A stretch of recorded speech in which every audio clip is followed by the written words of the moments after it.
ಮಾಡಬೇಕು ಎಂದಾದರೆ ತನ್ನ ಸಹ ಕಲಾವಿದರೊಂದಿಗೆ ಹಿಮ್ಮೇಳದವರೊಂದಿಗೆ ಆತನ ಪರಸ್ಪರ ಸಹಕಾರ ಒಡನಾಟ ಹೇಗಿತ್ತು ಎನ್ನುವುದು ಬಹಳ ಮುಖ್ಯವಾಗುತ್ತದೆ. ಕೆಲವು ವಿಷಯಗಳನ್ನು ಸ್ವತಃ ಗೋವಿಂದ ಭಟ್ರವರೇ ತಮ್ಮ ಯಕ್ಷೋಪಾಸನೆ ಕೃತಿಯಲ್ಲಿ ಬರೆದುಕೊಂಡಿದ್ದಾರೆ. ಇನ್ನೂ ಹೆಚ್ಚಿನ ವಿಷಯಗಳನ್ನು ಸ್ವತಃ ಭಾಗವತರಾಗಿರುವಂತಹ ಶ್ರೀಯುತ ಪುರುಷೋತ್ತಮ ಭಟ್ರವರು ತಮ್ಮ ಮುಂದೆ ಪ್ರಸ್ತುತಪಡಿಸಲಿದ್ದಾರೆ. ಮೂವರು ಮಹಾವಿದ್ವಾಂಸರುಗಳು ಯಕ್ಷಗಾನದ ಬಗ್ಗೆ ಸಾಕಷ್ಟು ಅರಿವಿರುವಂತಹ ಮೂವರು ಸಂಪನ್ಮೂಲ ವ್ಯಕ್ತಿಗಳು ಗೋವಿಂದ ಭಟ್ಟರ ಬಗ್ಗೆ ಬಹಳ ಚೆನ್ನಾಗಿ ಪ್ರಸ್ತುತಿಯನ್ನು ಮಾಡಿದ್ದಾರೆ. ಅವರು ಇದು ಪ್ರಸ್ತುತಿ ಕೊಟ್ಟ ಮೇಲೆ ಇನ್ನು ಕೊನೆಯದಾಗಿ ಮಾತಾಡೋದು ಕೂಡ ಕಷ್ಟ. ಹಿಮ್ಮೇಳ ಮತ್ತು ಸಹ ಕಲಾವಿದರೊಂದಿಗೆ ಗೋವಿಂದ ಭಟ್ಟರ ಸಾಂಗತ್ಯ. ಹಿಮ್ಮೇಳದಿಂದ ಒಬ್ಬ ಕಲಾವಿದ ಯಾವ ರೀತಿಯಲ್ಲಿ ಪರಿಪೂರ್ಣನಾಗಿ ರಂಗದಲ್ಲಿ ಮಿಂಚಬಹುದು ಹಾಗೂ ಸಹ ಕಲಾವಿದರ ಸಹಕಾರದಿಂದ ಒಬ್ಬ ಕಲಾವಿದ ರಂಗದಲ್ಲಿ ಪರಿಪೂರ್ಣನಾಗಿ ಹೊರಹೊಮ್ಮಬಹುದು ಹೇಳುವುದಕ್ಕೆ ಗೋವಿಂದ ಭಟ್ಟರು ಸಾಕ್ಷಿ. ಯಕ್ಷಗಾನದಲ್ಲಿ ಭಾಗವತನನ್ನ ಮುಖ್ಯವಾಗಿ ನಾವು ಸೂತ್ರಧಾರಿ ಅಂತ ಕರೀತೇವೆ.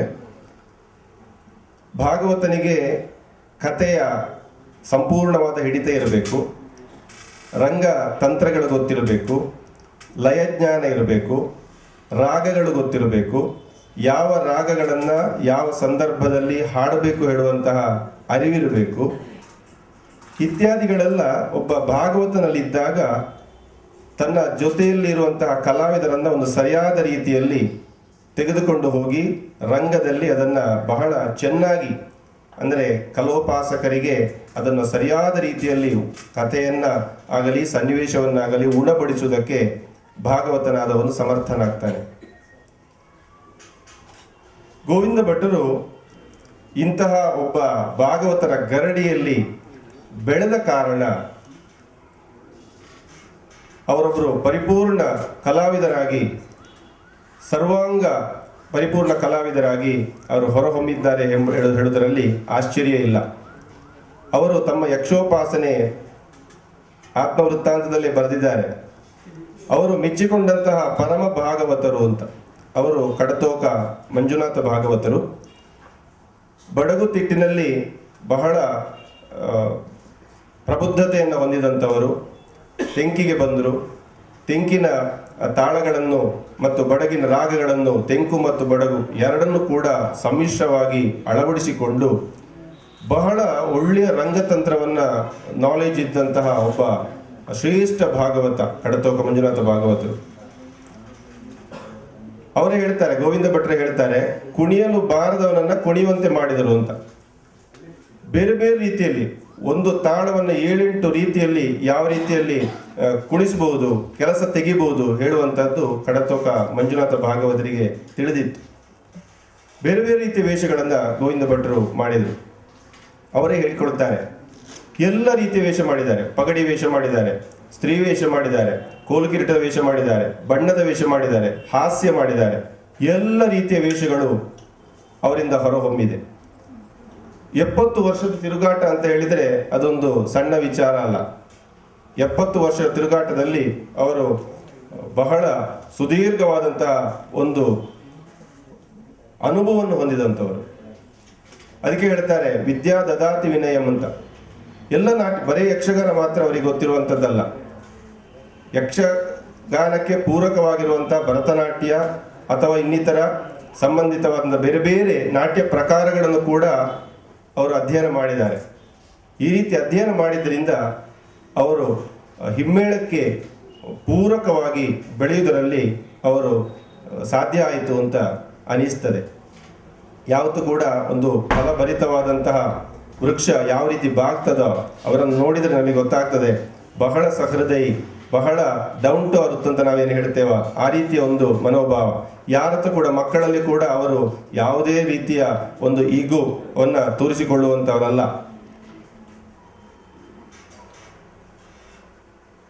ಇವರ ಹೆಚ್ಚು ವೇಷಗಳು ನಾವು ಬೇರೆ ಬೇರೆ ಭಾಗವತರುಗಳ ಹಾಡುಗಾರಿಕೆಯಲ್ಲಿ ನೋಡಿದ್ದೇವೆ.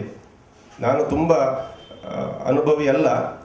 ಅವರ ವೇಷಗಳು ಸುಮಾರೊಂದು 50 ಪ್ರಾಯ ಆದ ನಂತರ ಬಹುಶಃ ನಾನು ಮೊದಲೇ ನೋಡಿದ್ದೇನೆ, ಚಿಕ್ಕಂದಿನಲ್ಲಿ ನೋಡಿದ್ದೇನೆ. ನೋಡಿದ್ರೂ ಕೂಡ ನನಗೆ ಅದನ್ನು ಆಸ್ವಾದಿಸುವಷ್ಟು ಅಥವಾ ಅದೊಂದು ಚಿಕಿತ್ಸಕ ದೃಷ್ಟಿಯಿಂದ ನೋಡುವಂತಹದ್ದು ನನಗೆ ಗೊತ್ತಿರಲಿಲ್ಲ. ಅವಾಗ ಆಟ ನೋಡ್ತಿದ್ದೆವು, ಆಟ ನೋಡಿ ಬರ್ತಾ ಇದ್ದೆವು ಹೊರತು ಸುಮಾರು ಒಂದು 25 ವರ್ಷಗಳ ಹಿಂದಿನಿಂದ ನೋಡಿದಂಥ ಒಂದು ವಿಚಾರವನ್ನು ಗಮನಿಸಿದರೆ, ಧರ್ಮಸ್ಥಳ ಮೇಳದಲ್ಲಿ ಗೋವಿಂದ ಭಟ್ಟರ ವೇಷ ಮಿಂಚಿದಷ್ಟು ಬಹುಶಃ ಬೇರೆ ಯಾವುದೇ ಭಾಗವತರ ಹಿಮ್ಮೇಳದಲ್ಲಿ ಅದು ಕಾಣಿಸಿಕೊಳ್ಳುವುದಿಲ್ಲ ಅಂತ ನನಗೆ ಅನ್ನಿಸ್ತದೆ.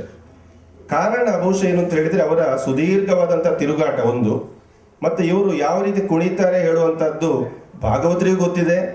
ಅದೇ ರೀತಿಯಲ್ಲಿ ಹಿಮ್ಮೇಳದಲ್ಲಿ ವಾದಕರಿಗೆ ಕೂಡ, ಚೆಂಡೆಮದ್ದಲೆ ವಾದಕರಿಗೆ ಕೂಡ ಗೊತ್ತಿದೆ.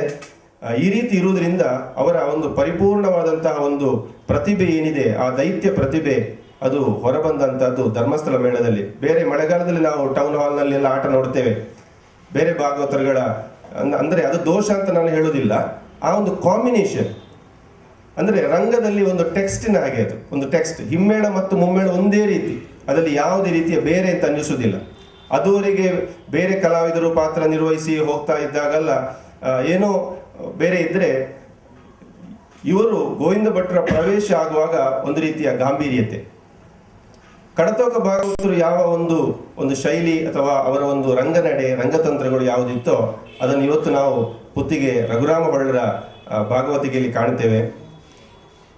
ಪುತ್ತಿಗೆ ರಘುರಾಮ ಹೊಳ್ಳರ ಭಾಗವತಿಕೆಯಲ್ಲಿ ಗೋವಿಂದ ಭಟ್ರ ವೇಷ ಬಹಳವಾಗಿ ಚೆನ್ನಾಗಿ ಕಾಣುತ್ತದೆ ಅಂತ ಅನಿಸ್ತದೆ ನನಗೆ. ಕೆಲವು ವರ್ಷಗಳ ಹಿಂದೆ ಅವರೊಂದು ಋತುಪರ್ಣನ ಒಂದು ವೇಷ ನೋಡಿದ್ದೆ. ಅಲ್ಲಿಯ ದೊರೆ ಋತುಪರ್ಣ ಭೂಪನು ಕುಳ್ಳಿರೆ ಮುದದಿಂದ, ಒಂದು ಕವಿ ವಾಚನ ಇದು. ಇದಕ್ಕೆ ಏನು ಅಭಿನಯ ಮಾಡುವುದು? ಇವರು ಪ್ರವೇಶ ಮಾಡಿ ಆದ್ಮೇಲೆ ಕುಳ್ಳಿರೆ ಮುದದಿಂದ ಅಂತ ಹೇಳುವಾಗ ಸಭಿಕರನ್ನು ಕುಳ್ಳಿರಿಸುವ ಹಾಗೆ ಅಭಿನಯ ಮಾಡ್ತಾರೆ. ಅಂದ್ರೆ ಬರೇ ಕವಿವಾಣಿ ಇದ್ದಾಗ ಕಲಾವಿದ ಏನು ಮಾಡಬೇಕು ಅದು ಅವರಿಗೆ ಆ ಒಂದು ಇದು ಗೊತ್ತಿದೆ. ಕುಳ್ಳಿರೆ ಮುದದಿಂದ ಅಂತ ಹೇಳುವಾಗ ಸಭಿಕರನ್ನು ಕುಳ್ಳಿರಿ ಅಂತ ಹೇಳಿ ಅಭಿನಯ ಮಾಡ್ತಾರೆ. ಆಮೇಲೆ ಮುಂದೆ ಕಥಾಭಾಗ ಮುಂದೆ ಸಾಗ್ತದೆ. ಕಡತೋಕರ ಭಾಗವತಿಕೆಯಲ್ಲಂತೂ ಇವರ ಹಿಮ್ಮೇಳ ಸಾಂಗತ್ಯದ ಒಂದು ಚಂದವನ್ನು ನಾವು ಗಮನಿಸಬೇಕು ಅಂತ ಇದ್ರೆ, ಈಗಾಗಲೇ ಮಾನ್ಯ ಅಶೋಕ ಭಟ್ರು ಮತ್ತು ಗಣರಾಜ ಕುಂಬ್ಳೆ ಅವರೆಲ್ಲ ಹೇಳಿದ್ರು ಅದನ್ನೇ. ಗದಾಯುದ್ಧದ ಪಾತ್ರ, ಗದಾಯುದ್ಧದ ಕೌರವ ಗೋವಿಂದ ಭಟ್ರ ಹಾಗೆ ಯಾರಿಂದ ಕೂಡ ಅದನ್ನು ನೋಡಿದ್ರೆ ನಮಗೆ ರುಚಿಸುವುದಿಲ್ಲ ಅಂತ. ಮಾಡ್ಲಿಕ್ಕೆಲ್ಲ ಅಂತ ಹೇಳುದಿಲ್ಲ, ಮಾಡ್ತಾರೆ, ಎಲ್ಲರೂ ಕೂಡ ಮಾಡ್ತಾರೆ. ಆದರೆ ನಮಗೆ ರುಚಿ ಆಗೋದು ಗೋವಿಂದ ಭಟ್ರ ಕೌರವನೇ. ಊಟದಲ್ಲಿ ನಿಪುಣ, ತಿಂಕಲ್ಲಿ ಹೆಚ್ಚಾಗಿ ಎಲ್ಲ ವೀರರಸದಲ್ಲಿ ಹೇಳುವಂತ ಪದ್ಯ. ಬಲಿಪರಾದ್ರೆ ಏರು ಪದವನ್ನೇ ಹೇಳ್ತಾರೆ ಅಂತ ಅನ್ನಿಸ್ತದೆ. ಊಟದಲ್ಲಿ ನಿಪುಣ ಪದ್ಯ, ಅದನ್ನ ನಿಧಾನವಾಗಿ ಹಾಡಿ ಅದು ತುಂಬಾ ದೀರ್ಘ ಆಗದ ಹಾಗೆ ಎಷ್ಟು ಬೇಕೋ ಅಷ್ಟು, ಇನ್ನು ಬೇಕು ಅಂತ ಅನ್ನಿಸುವಾಗ ಆ ಅಭಿನಯ ಅದು ನಿಂತಿರ್ತದೆ. ಅಂತಹ ಒಂದು ಬಿಗುವನ್ನ ರಂಗಸ್ಥಳದಲ್ಲಿ ಇರುವಂತಹ ಒಂದು ಸಾಮರ್ಥ್ಯ ಇವರಿಗಿದೆ. ಅವರೇ ಗೋವಿಂದ ಭಟ್ರು ಹೇಳ್ತಾರೆ ಅವರ ಕ್ಷೋಪಾಸನೆಯಲ್ಲಿ. ಆಮೇಲೆ ಶ್ರೇಣಿಯವರೇ ಕೇಳಿದ್ರಂತೆ, ಯುದ್ಧದ ಸನ್ನಿವೇಶದಲ್ಲಿ ಈ ಊಟದಲ್ಲಿ ನಿಪುಣ ಅಂತ ಅಭಿನಯ ಮಾಡ್ತಾ ಕೂತ್ರೆ ಅದು ಅಷ್ಟು ಸೂಕ್ತ ಆಗ್ತದಾ ಅಂತ. ಯುದ್ಧದಲ್ಲಿ ಎಲ್ಲ ವೇಗವಾಗಿ ಹೋಗ್ತಿರುವಂಥ ಸನ್ನಿವೇಶ, ಯುದ್ಧ ಮಾಡುವಂಥ ಸನ್ನಿವೇಶ, ಅದರಲ್ಲಿ ಊಟದಲ್ಲಿ ನಿಪುಣ ಅಂತ ಅಭಿನಯ ಮಾಡ್ತಾ ಕೂತ್ರೆ ಅದಕ್ಕೆ ಅವರು ಹೇಳಿದ್ರಂತೆ, ಅದು ಯಕ್ಷಗಾನದ ದೃಷ್ಟಿಯಿಂದ ನೋಡಿದರೆ ಯಕ್ಷಗಾನ ರೂಪದಲ್ಲಿ ಅದು ಪ್ರಸ್ತುತ ಆಗುವಾಗ ಅದು ಸರಿ ಅಂತ ನನಗೆ ಅನ್ನಿಸ್ತದೆ ಅಂತ. ಅದು ಸರಿ, ಯಾಕಂದ್ರೆ ನಾವು ಯಕ್ಷಗಾನದಲ್ಲಿ ಅದನ್ನೊಂದು ಬೇರೆ ದೃಷ್ಟಿಯಿಂದ ಅದನ್ನು ನೋಡಬೇಕಾಗ್ತದೆ. ಇನ್ನೊಂದು ಹೇಳೋದಿದ್ರೆ, ಇವರು ಅಭಿನಯ ಮಾಡ್ತಾ ಇದ್ದಾಗ, ಹಿಮ್ಮೇಳದ ಹಾಡಿನೊಂದಿಗೆ ಹಾಡು ಹಾಡ್ತಾ ಇದ್ದಾಗೆ ಅಭಿನಯ ಮಾಡ್ತಾ ಇದ್ದಾಗ ಅದಕ್ಕೆ ಪ್ರತ್ಯೇಕ ಒಂದು ಅರ್ಥ ಅಂತ ಹೇಳಬೇಕು ಅಂತ ಇಲ್ಲ ಅಂತ ಅನ್ನಿಸ್ತದೆ. ಅರ್ಥವೇ ಬೇಡ. ಅಂದ್ರೆ ಪ್ರತಿಯೊಂದು ಶಬ್ದಗಳಿಗೂ ಅರ್ಥವನ್ನು ಕೊಡ್ತಾರೆ. ಮತ್ತೆ ಕುಣಿಯುವ ಜಾಗದಲ್ಲಿ ಕುಣಿತಾರೆ, ಎಲ್ಲಿ ಕುಣಿಬೇಕು ಅಲ್ಲಿ ಕುಣಿತಾರೆ. ಈಗ ನಾವು ಚಾಲು ಕುಣಿತ ಅಂತ ಹೇಳ್ತೇವೆ. ಇತ್ತೀಚೆಗೆ ನಾವು ಈ ಚಾಲು ಕುಣಿತದ ಒಂದು ಅದನ್ನು ನಮಗೆ ಸಾಕು ಅನ್ನಿಸ್ತದೆ. ಸಾಕು ಅನ್ನಿಸುವಷ್ಟು ಚಾಲು ಕುಣಿತ, ಪ್ರತಿಯೊಂದು ವೇಷ ಕೂಡ ವಿಪರೀತವಾದ ಚಾಲು ಕುಣಿತ ನಮಗೆ ಅಭ್ಯಾಸ ಆಗಿಬಿಟ್ಟಿದೆ. ತಪ್ಪು ಅಂತಲ್ಲ, ಆದರೆ ಇವರ ಒಂದು ಪಾತ್ರದಲ್ಲಿ ನಾವು ಚಾಲು ಕುಣಿತ ಇದೆ, ಅದು ಪದ್ಯ ಹೇಳಿ ಒಂದು ಮಧ್ಯದಲ್ಲಿ ಒಂದು ಗ್ಯಾಪ್, ಆ ಗ್ಯಾಪ್ನಲ್ಲಿ ಈಗ ಆದಿತಾಳದಲ್ಲಿ ಅಂತಾದರೆ ಕಪಟ ನಾಟಕ ರಂಗ ಹಾಡಿಗೆ ಆದರೆ ಅಭಿನಯ ಕೊಡ್ತಾರೆ. ಅಭಿನಯ ಕೊಟ್ಟು ಒಂದು 4 ಆವರ್ತ ಚಾಲು ಕುಣಿತಾರೆ. ಇಡೀ ರಂಗಸ್ಥಳ ಸುತ್ತು ಬಂದು 2 ಸಲ 3 ಸಲ ಸುತ್ತು ಬರುವಂತ ಕ್ರಮ ಇಲ್ಲ. ಪುನಃ ಏಕದಾಳಕ್ಕಾದ್ರಷ್ಟೇ ಒಂದು ಸುತ್ತು ಬರ್ತಾರೆ. ತಿಥಿತೆಯಲ್ಲಿ ಕೂಡ ಅಷ್ಟೇ. ಈ ರೀತಿಯಲ್ಲಿ ಸಭಿಕರಿಗೆ, ಕಲೋಪಾಸಕರಿಗೆ ಯಾವುದೇ ರೀತಿಯಲ್ಲಿ ಅದು ಬೇಕು ಬೇಕು ಅಂತ ಅನ್ನಿಸುತ್ತಿರುವಾಗಲೇ ಮುಗಿಯುವಂತಹ ಒಂದು ಪ್ರಸ್ತುತಿ, ಚಂದವಾದಂತಹ ಒಂದು ಪ್ರಸ್ತುತಿ ನಾವು ಇವರ ಅಭಿನಯದಲ್ಲಿ ನಾವು ಕಾಣಬಹುದು. ಮತ್ತು ಇವರ ಇನ್ನೊಂದು ವಿಶೇಷವಾದ ಗುಣ ಏನು ಅಂತ ಹೇಳಿ, ಸಹ ಕಲಾವಿದರಲ್ಲಾಗಲಿ ಅಥವಾ ಭಾಗವತರುಗಳಲ್ಲಾಗಲಿ ಒಂದು ಹೊಂದಾಣಿಸಿಕೊಂಡು ಹೋಗುವಂಥ, ಸುಧಾರಿಸಿಕೊಂಡು ಹೋಗುವಂಥ ಮನೋಭಾವ. ದೊಡ್ಡ ದೊಡ್ಡ ಭಾಗವತರುಗಳಿಗೆ ಇವರು ವೇಷವನ್ನು ಮಾಡಿದ್ದಾರೆ. ಅಗರಿ ಶ್ರೀನಿವಾಸ ಭಾಗವತರು ಇರ್ಬೋದು, ದಾಮೋದರ ಮಂಡೇಚರ್ ಇರ್ಬೋದು, ಕಡತೋಕ ಮಂಜುನಾಥ ಭಾಗವತರು ಇರ್ಬೋದು, ಅಥವಾ ಹಿರಿಯ ಬಲಿಪ ನಾರಾಯಣ ಭಾಗವತರು ಇರ್ಬೋದು. ಹೀಗೆ ಹಲವಾರು ಭಾಗವತರುಗಳ ಹಾಡುಗಾರಿಕೆಗೆ ವೇಷ ಮಾಡಿದ್ದಾರೆ. ನಾನು ಕೂಡ ಪದ್ಯ ಹೇಳಿದ್ದೇನೆ, ನಾನು ತೀರಾ ಹವ್ಯಾಸಿ ನಾನು ಕೂಡ ಹಾಡಿದ್ದೇನೆ. ಆದರೆ ಅವರು ಎಷ್ಟೇ ಒಂದು ಸಣ್ಣ ಅಥವಾ ಅನನುಭವಿಯಾಗಲಿ ಭಾಗವತನಾಗಲಿ ರಂಗಕ್ಕೆ ಬಂದು ಕೂತ ಮೇಲೆ ಅವನನ್ನು ತಾತ್ಸಾರ ದೃಷ್ಟಿ ನೋಡೋರಲ್ಲ. ಎಷ್ಟೋ ಕಲಾವಿದರನ್ನು ನಾವು ನೋಡ್ತೇವೆ, ಅವರಿಗೆ ಅವರ ಅಭಿನಯಕ್ಕೆ ಪೂರಕವಾಗಿ ಹಿಮ್ಮೇಳ ಇಲ್ಲ ಅಂತಾದರೆ ತಕ್ಷಣ ಅವರು ತಮ್ಮ ಅಸಹನೆಯನ್ನ ರಂಗದಲ್ಲಿಯೋ ಮಾತಿನಲ್ಲಿಯೋ ತೋರಿಸುವಂಥ ಕ್ರಮ ಇದೆ. ಅಂದರೆ ಅವರಿಗೆ ಏನೋ ನಾನು ನನ್ನ ಸಾಮರ್ಥ್ಯವನ್ನು ಹೊರಗಿಡಬೇಕು ಅಂತ ಇರ್ತದೆ, ಆದರೆ ಹಿಮ್ಮೇಳ ಪೂರಕವಾಗಿಲ್ಲದಿದ್ದಾಗ ಅವರಿಗೆ ಆ ಅಸಹನೆ ಹೊರ ಬರ್ತದೆ. ಆದರೆ ಗೋವಿಂದ ಭಟ್ರಲ್ಲಿ ಖಂಡಿತವಾಗಿ ಆ ಅಸಹನೆ, ಅಸಮಾಧಾನ ಹೊರಬರೋದಕ್ಕೆ ಸಾಧ್ಯವೇ ಇಲ್ಲ. ನಾನೇ ಹಾಡುವಾಗ ಮತ್ತೆ ಅವರು ಯಾವುದೇ ದೌರ್ಬಲ್ಯ ಇರಲಿ, ಕಲಾವಿದನ ದೌರ್ಬಲ್ಯ, ಇದು ಹಿಮ್ಮೇಳದ ದೌರ್ಬಲ್ಯ ಇರಲಿ, ಅದನ್ನ ಎತ್ತಿ ತೋರಿಸುವವರಲ್ಲ. ಸುಮಾರು ಕೆಲವು ವರ್ಷಗಳ ಹಿಂದೆ ಬೆಳ್ತಂಗಡಿಯ ಒಂದು ಮಾರಿಗುಡಿ ಹತ್ರ ಒಂದು ಆಟ ನೋಡಿದ್ದೆ, ನಾನು ಉಜಿರೆಯಲ್ಲಿದ್ದಾಗ ನೋಡಿದ್ದೆ. ಆ ದಿವಸ ಬಹುಶಃ ಅವರ ಪ್ರಸಂಗದ ಸುರುವಿನ ಭಾಗವತ ರಾಮಕೃಷ್ಣ ಮಯ್ಯರು ರಜೆಯಲ್ಲಿದ್ದರು ಅಂತ ಕಾಣುತ್ತದೆ. ಅವರ ಬದಲಿಗೆ ಒಬ್ಬರು ಹವ್ಯಾಸಿ ಭಾಗವತರು ಬಂದಿದ್ರು. ಅಂಬರೀಷ ಚರಿತ್ರೆ ಪ್ರಸಂಗ, ಇವರ ದುರ್ವಾಸನ ಪಾತ್ರ. ಅವರು ಕೂಡ ಆ ದಿವಸ ಬಹುಶಃ ಹೊಸದಾಗಿ ಹಾಡೋದು, ಈಗ ಒಳ್ಳೆ ಹವ್ಯಾಸಿ ಭಾಗವತರಾಗಿದ್ದಾರೆ ಅವರು, ಹೊಸದಾಗಿ ಹಾಡುದು ಅಂತ ಅನ್ನಿಸ್ತದೆ. ಇವರು ರಂಗದಲ್ಲಿ ಇವರ ಪಾತ್ರಕ್ಕೆ ಏನೂ ಚ್ಯುತಿ ಬಾರದ ಹಾಗೆ ನಿರ್ದೇಶನ ಕೊಡ್ತಾ ಹೋಗ್ತಿದ್ರು. ಹಿಮ್ಮೇಳದಲ್ಲಿ ಚಿಪ್ಪಾರು ಕೃಷ್ಣ ಬಲ್ಲಾಳರು ಚೆಂಡಗೆ ಇದ್ರು. ಅವರು ಇದ್ದಾಗ ಇವರು ಕೊಡುವಂತ ಸೂಚನೆಗಳು ಸೂಕ್ಷ್ಮವಾಗಿ ಗಮನಿಸಿದವರಿಗೆ ಗೊತ್ತಾಗ್ತದೆ, ಆ ಭಾಗವತನಿಗೆ ಕೊಡುವಂತ ಸೂಚನೆಗಳು. ಅಂತ ಒಂದು ಸೂಚನೆಯನ್ನು ಕೊಡ್ತಾ ಮುಂದುವರಿಯುವಂತಹ ಕಲಾವಿದರು ಶ್ರೀಯುತ ಗೋವಿಂದ ಭಟ್ರು. ಇದು ಅವರ ಶ್ರೇಷ್ಠತೆ. ಚೆಂಡೆ ಮದ್ದಲೆ ಕೂಡ ಹಾಗೆ. ಚೆಂಡೆ ಮದ್ದಲೆಯಲ್ಲಿ ಕೂಡ ಯಾರೇ ಇರಲಿ ಅವರು ಉದಾಸೀನ ತೋರಿಸುವರಂತಲ್ಲ. ಚಿಪ್ಪಾರು ಕೃಷ್ಣ ಬಲ್ಲಾಳರು ನಮಗೆ ಗೊತ್ತಿದೆ, ಅವರು ರಂಗಸ್ಥಳದಲ್ಲಿ ಕಣ್ಣು ಮುಚ್ಚಿ ನಿಂತುಕೊಂಡು ಚೆಂಡೆ ಬಾರಿಸುವಂತವ್ರು. ಗೋವಿಂದ ಭಟ್ರು ಹೇಗೆ ಕುಣಿತಾರೆ ಅಂತ ಅವರಿಗೆ ಗೊತ್ತಿದೆ. ಅದೇ ರೀತಿ ಅಂತ ಒಂದು ಕಾಂಬಿನೇಷನ್ ಚಿಪ್ಪಾರು. ಅದರ ನಂತರ ಈಗ ಅಡೂರು ಗಣೇಶ ಅಶೋಕ್ ಭಟ್ ಸರ್ ಹೇಳಿದರು, ಅದನ್ನ ಅನುಸರಿಸಿಕೊಂಡು ಬಂದಿರುವಂತವರು. ಆ ಒಂದು ಕಾಂಬಿನೇಷನ್ ಅಥವಾ ಒಂದು ಸಾಂಗತ್ಯ ನಮಗೆ ಬೇರೆ ಹಿಮ್ಮೇಳದಲ್ಲಿ ಕಂಡು ಬರೋದಕ್ಕೆ ಸಾಧ್ಯತೆ ಇಲ್ಲ ಅಂತೇಳಿ ನಮಗೆ ಅನ್ನಿಸ್ತದೆ. ಇವರ ಹಲವಾರು ವೇಷಗಳು, ಎದುರು ವೇಷಗಳು, ಉದಾಹರಣೆಗೆ ಋತುಪರ್ಣ, ಆಮೇಲೆ ಅತಿಕಾಯ, ಇಂದ್ರಜಿತು, ತಾಮ್ರಧ್ವಜ, ಭಾನುಗೋಪ, ಶಿಶುಪಾಲ, ಹೀಗೆ ಹಲವಾರು ಪಾತ್ರಗಳು ಬಹಳ ಆಪ್ಯಾಯಮಾನವಾಗಿರುವಂಥ ಪಾತ್ರಗಳು. ಆದರೆ ಒಂದೊಂದು ಪಾತ್ರಗಳ ಅವರ ಪ್ರೆಸೆಂಟೇಷನ್, ಅದು ಒಂದು ಪಾತ್ರಕ್ಕಿಂತ ಇನ್ನೊಂದು ಪಾತ್ರ ವಿಭಿನ್ನವಾಗಿರ್ತದೆ. ಬಾಯಾರು ಪಂಚಲಿಂಗೇಶ್ವರ ದೇವಸ್ಥಾನದಲ್ಲಿ ಸುಮಾರು ಒಂದು 10-15-20 ವರ್ಷಗಳ ಹಿಂದೆ ಅಂತ ಅನಿಸ್ತದೆ, ಹೊಳ್ಳರ ಭಾಗವತಿಕೆಯಲ್ಲಿ ಒಂದು ತಾಮ್ರಧ್ವಜ ಕಾಳಗ ಪ್ರಸಂಗ ಆಗಿತ್ತು. ಕಿಕ್ಕಿರಿದು ಜನಸಂದಣಿ ಇದ್ದಂಥ ಒಂದು ಯಕ್ಷಗಾನ. ಅಲ್ಲಿ ಇವರ ತಾಮ್ರಧ್ವಜ ತಾತ ಕೇಳೆನ್ನ ಭಿನ್ನಪವ ಹಾಡು ನಿಧಾನ ಗತಿಯಿಂದ ಹಾಡಿ, ಆಮೇಲೆ ದೀಕ್ಷೆಯಿಂದಿರು ನೀನು ಮೊದದಿ, ಒಂದು ಪದದಿಂದ ಒಂದು ಪದಕ್ಕೆ ಹೋಗುವಂತ ಆ ಒಂದು ಭೋಗ, ಕೊನೆಗೆ ಯುದ್ಧದ ಸನ್ನಿವೇಶವರೆಗೆ ಇವರು ಬಹುಶಃ ಒಂದು 50-60 ಪ್ರಾಯ ಇರ್ಬೋದು ಇವರಿಗೆ. ಆದ್ರೂ ಕೂಡ ಅಂತ ಒಂದು ಹಿಮ್ಮೇಳದ ಜೊತೆಯಲ್ಲಿ ಇದ್ದಂತ ಒಂದು ಬಿಗು ಮತ್ತು ಒಂದು ಹೊಂದಾಣಿಕೆ ಅದು ಕಾಣಲಿಕ್ಕೆ ಸಾಧ್ಯವೇ ಇಲ್ಲ.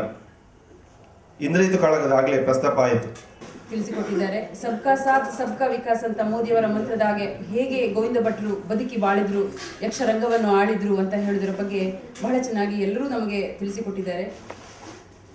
ಮುಂದಿನ ಕಾರ್ಯಕ್ರಮ ವಂದನಾರ್ಪಣೆ ಕಾರ್ಯಕ್ರಮ.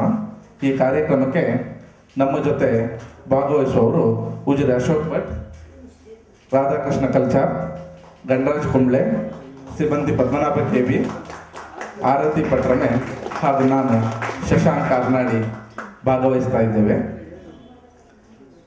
ಮುಖ್ಯವಾಗಿ ಗೋವಿಂದ ಭಟ್ರ ಯಕ್ಷಗಾನದ ಆಯಾಮಗಳು ಹಲವು.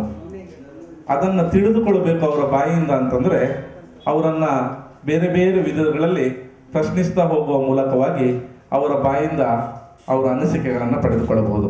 ಆ ನಿಟ್ಟಿನ ಪ್ರಯತ್ನ ಇದು. ಇದಕ್ಕಾಗಿ ಒಂದು ಸ್ಥೂಲವಾಗಿ ಈ ರೀತಿಯಾಗಿ ಭಾವಿಸಿಕೊಂಡಿದ್ದೇವೆ ಈ ಕಾರ್ಯಕ್ರಮದ ಯೋಜನೆಯನ್ನು. ಒಂದು ರೌಂಡಲ್ಲಿ ಒಂದು ಥೀಮ್, ಆ ಥೀಮಿಗೆ ಅನುಗುಣವಾಗಿ ಒಂದೊಂದು ಪ್ರಶ್ನೆಗಳು, ಸಂಕ್ಷೇಪವಾದಂತಹ ಪ್ರಶ್ನೆ, ಒಂದೆರಡು ವಾಕ್ಯಗಳಲ್ಲಿ ಪ್ರಶ್ನೆ. ಅದಕ್ಕೆ ಗೋವಿಂದ ಭಟ್ರಿಂದ ಅವರ ಅನಿಸಿಕೆಗಳು, ಅವರ ಅಭಿಪ್ರಾಯಗಳು, ಅವರ ತಿಳುವಳಿಕೆಗಳು ನಮ್ಮ ಮುಂದೆ ಅವರು ಬಿಚ್ಚಿಡ್ತಾರೆ. ಆಮೇಲೆ ಅದಕ್ಕೆ ಪ್ರತಿಯಾಗಿ ಮತ್ತೆ ಪ್ರಶ್ನೆಗಳು ಆಗದೆ ಆ ಪ್ರಶ್ನೆಯನ್ನು ಅಲ್ಲಿಗೆ ಬಿಟ್ಟು ಮುಂದೆ ಇನ್ನೊಂದು ಪ್ರಶ್ನೆಗಳನ್ನು ಆಯ್ಕೆ ಮಾಡ್ತಾರೆ. ಹಾಗೆ ಎಲ್ಲರೂ ಒಂದೊಂದು ರೌಂಡಲ್ಲಿ ಪ್ರಶ್ನೆ ಕೇಳ್ತಾ ಹೋಗ್ತೇವೆ. ಇದು ಸ್ಥೂಲವಾಗಿ ಇರುವಂತಹ ಒಂದು ರೀತಿ. ಸಾಮಾನ್ಯವಾಗಿ 1 ಗಂಟೆಗಳ ಕಾಲವನ್ನು ನಾವು ನಿಗದಿಪಡಿಸಿಕೊಂಡಿದ್ದೇವೆ. ಅದಕ್ಕೆ ನಾವು ಅಂದುಕೊಂಡ ಹಾಗೆ 3 ರೌಂಡ್ ಇರಬಹುದು ಅಂತ ಒಂದು ಅಂದಾಜು. ಕಾಲ ಮುಖ್ಯ, ಹಾಗಾಗಿ 2 ರೌಂಡಲ್ಲಿ ಆಯ್ತಾದ್ರೆ 2 ರೌಂಡು, ಇಲ್ಲದಿದ್ದರೆ 3 ರೌಂಡು. ಗೋವಿಂದ ಭಟ್ ಮತ್ತು ಯಕ್ಷಗಾನ, ಈ ಮುಖ್ಯವಾದಂತಹ ಒಂದು ಥೀಮನ್ನು ಇಟ್ಟುಕೊಂಡು ಪ್ರಶ್ನೆಗಳನ್ನು ಮಾಡುವಂಥ ಮೊದಲನೇ ಥೀಮು. ಬಹುಶಃ ಆರತಿ ಪಟ್ಟಣದಿಂದಲೇ ಆರಂಭಿಸಬಹುದು.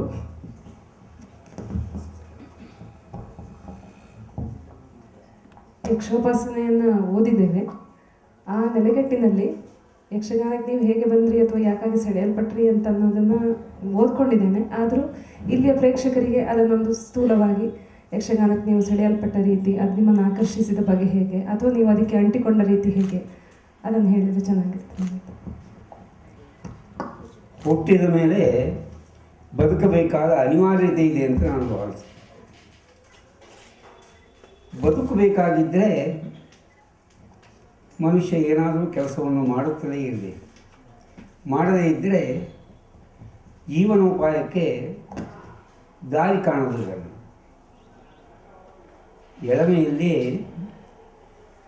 ಬದುಕಿಗೆ ಬೇಕಾಗಿ ಬೇರೆ ಬೇರೆ ರೀತಿಯ ಕೆಲಸಗಳನ್ನು ಮಾಡಿದವನು.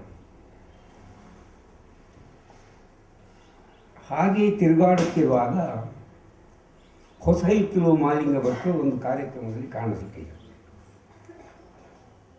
ಏನು ಮಾಡ್ತೀರಿ ಅಂತ ಕೇಳಿದೆ.